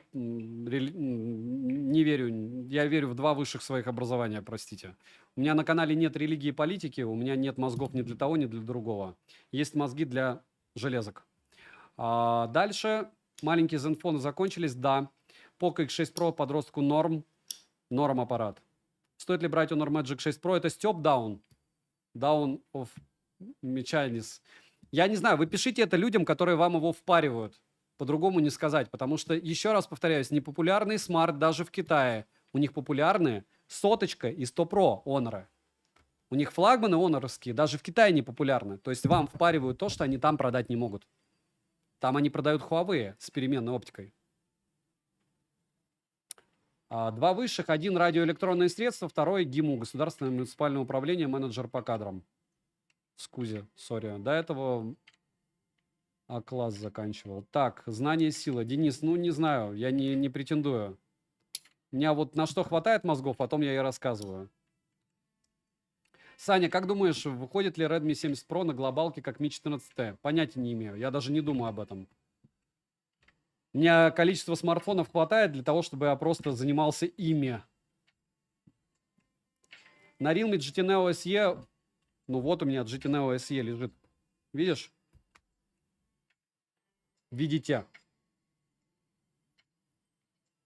Так, ладно, все. Если что, сможете прийти. Здесь вопросы уже специфические. Pixel 7a за 27К норм, но я бы лучше купил Samsung A55 за 27К. Вот. Вот он будет больше норм по съемке. А что мне Дмитрий рассказывает про Xiaomi 14, когда у меня на него было 6 обзоров суммарно? Посмотрите, исходников на него 1003 фотографий. И нужен хотя бы один бенд тоже. 3 или 23, 7 или 3, 7 или 20, 3 норм. Не буду я за это дело топить. Я же вам не говорю, бегите, покупайте. Чем Honor Magic 6 Pro пока не понравился? Тем, что он ничем не отрабатывает свою стоимость. Телевик убогий, фронталка вообще убогая, я не знаю, как она на первом месте. В нем нет ничего. Вы понимаете, если вы можете сказать яблоко, супер снимает, есть супер киноэффект, Vision Pro, специальные игры, еще что-то. Samsung, волшебная фронталка. У флагмана есть стилус. У субфлагмана, ну тоже флагман, но компакт S23, 4. Есть Snapdragon, есть Qualcomm. Компактный. Там что есть? Что есть в Honor, кроме рекламы на русском сегменте? Что? Вот они у моего перекупа даже здесь лежат.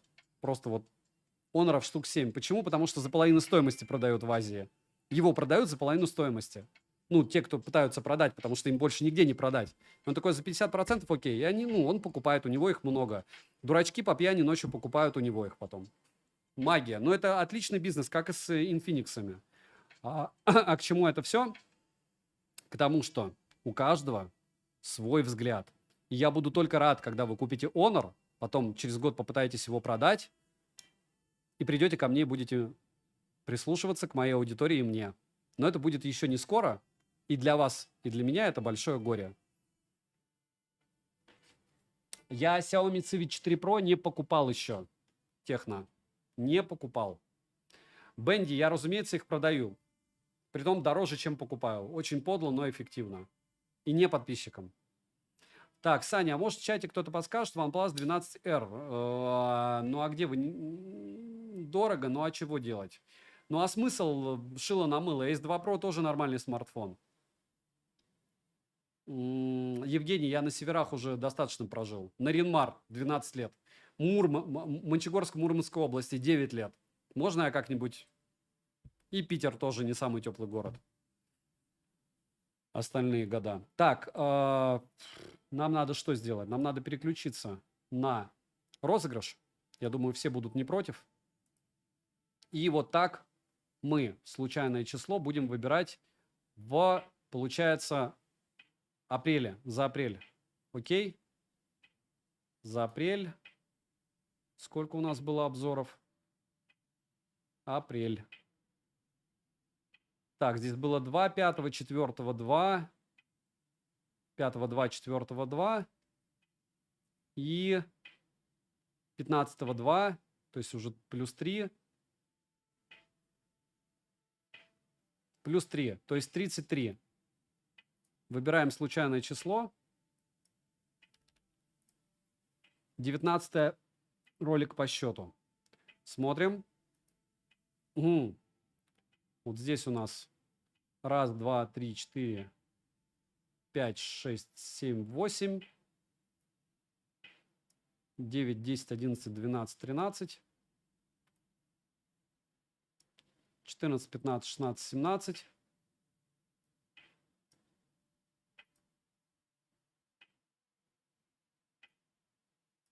18 и 19. В Dream. Мой робот-пылесос. Я его реально себе купил домой. Дети играются. Так, и... Кстати, по поводу него потом приходили... Не, по-моему, не приходили. Это Honor приходил. Я что-то Honor уже со всеми путаю. Так, и вот так мы сохраняем. Видите, я даже плейлистов к нему не добавил. Надо плейлист пылесоса уже сделать. И выбор победителя. Напоминаю, нужно... Не понял.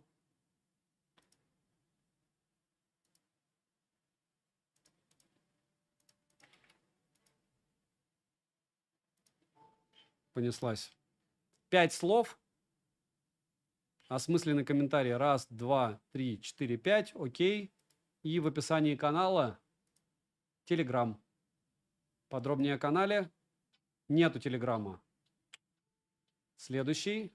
Мне кажется, что нужно будет к следующему ролику идти. Рамзес, сочувствую. Список подписок скрыт. Давайте я повыше как-нибудь сделаю. Чуть-чуть. Компания решила весь мир. Счастливый человек. Ник в Telegram. Prison Hell. Poison Hell. Так, мне кажется, что это наш победитель. Сейчас я проверю его наличие в телеграм-канале скидок. Если я его найду, то officially. Да. О, круто. Пишу ему.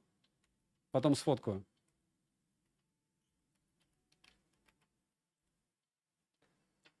Так, и 5 секунд. Poison Hell. Написал человеку. Интересный такой номер. 915. Это какой регион? Так, и что у нас еще интересного? 5 секунд. Нужно на какие-нибудь еще вам вопросы поотвечать или все, заканчиваем банкет? Где взять дешевле Samsung? Авито в помощь. Могу еще чуть-чуть поотвечать на вопросы. Если ниже 700 человек будет, то закончим. Ник подошел, да. Москва. Ну, супер.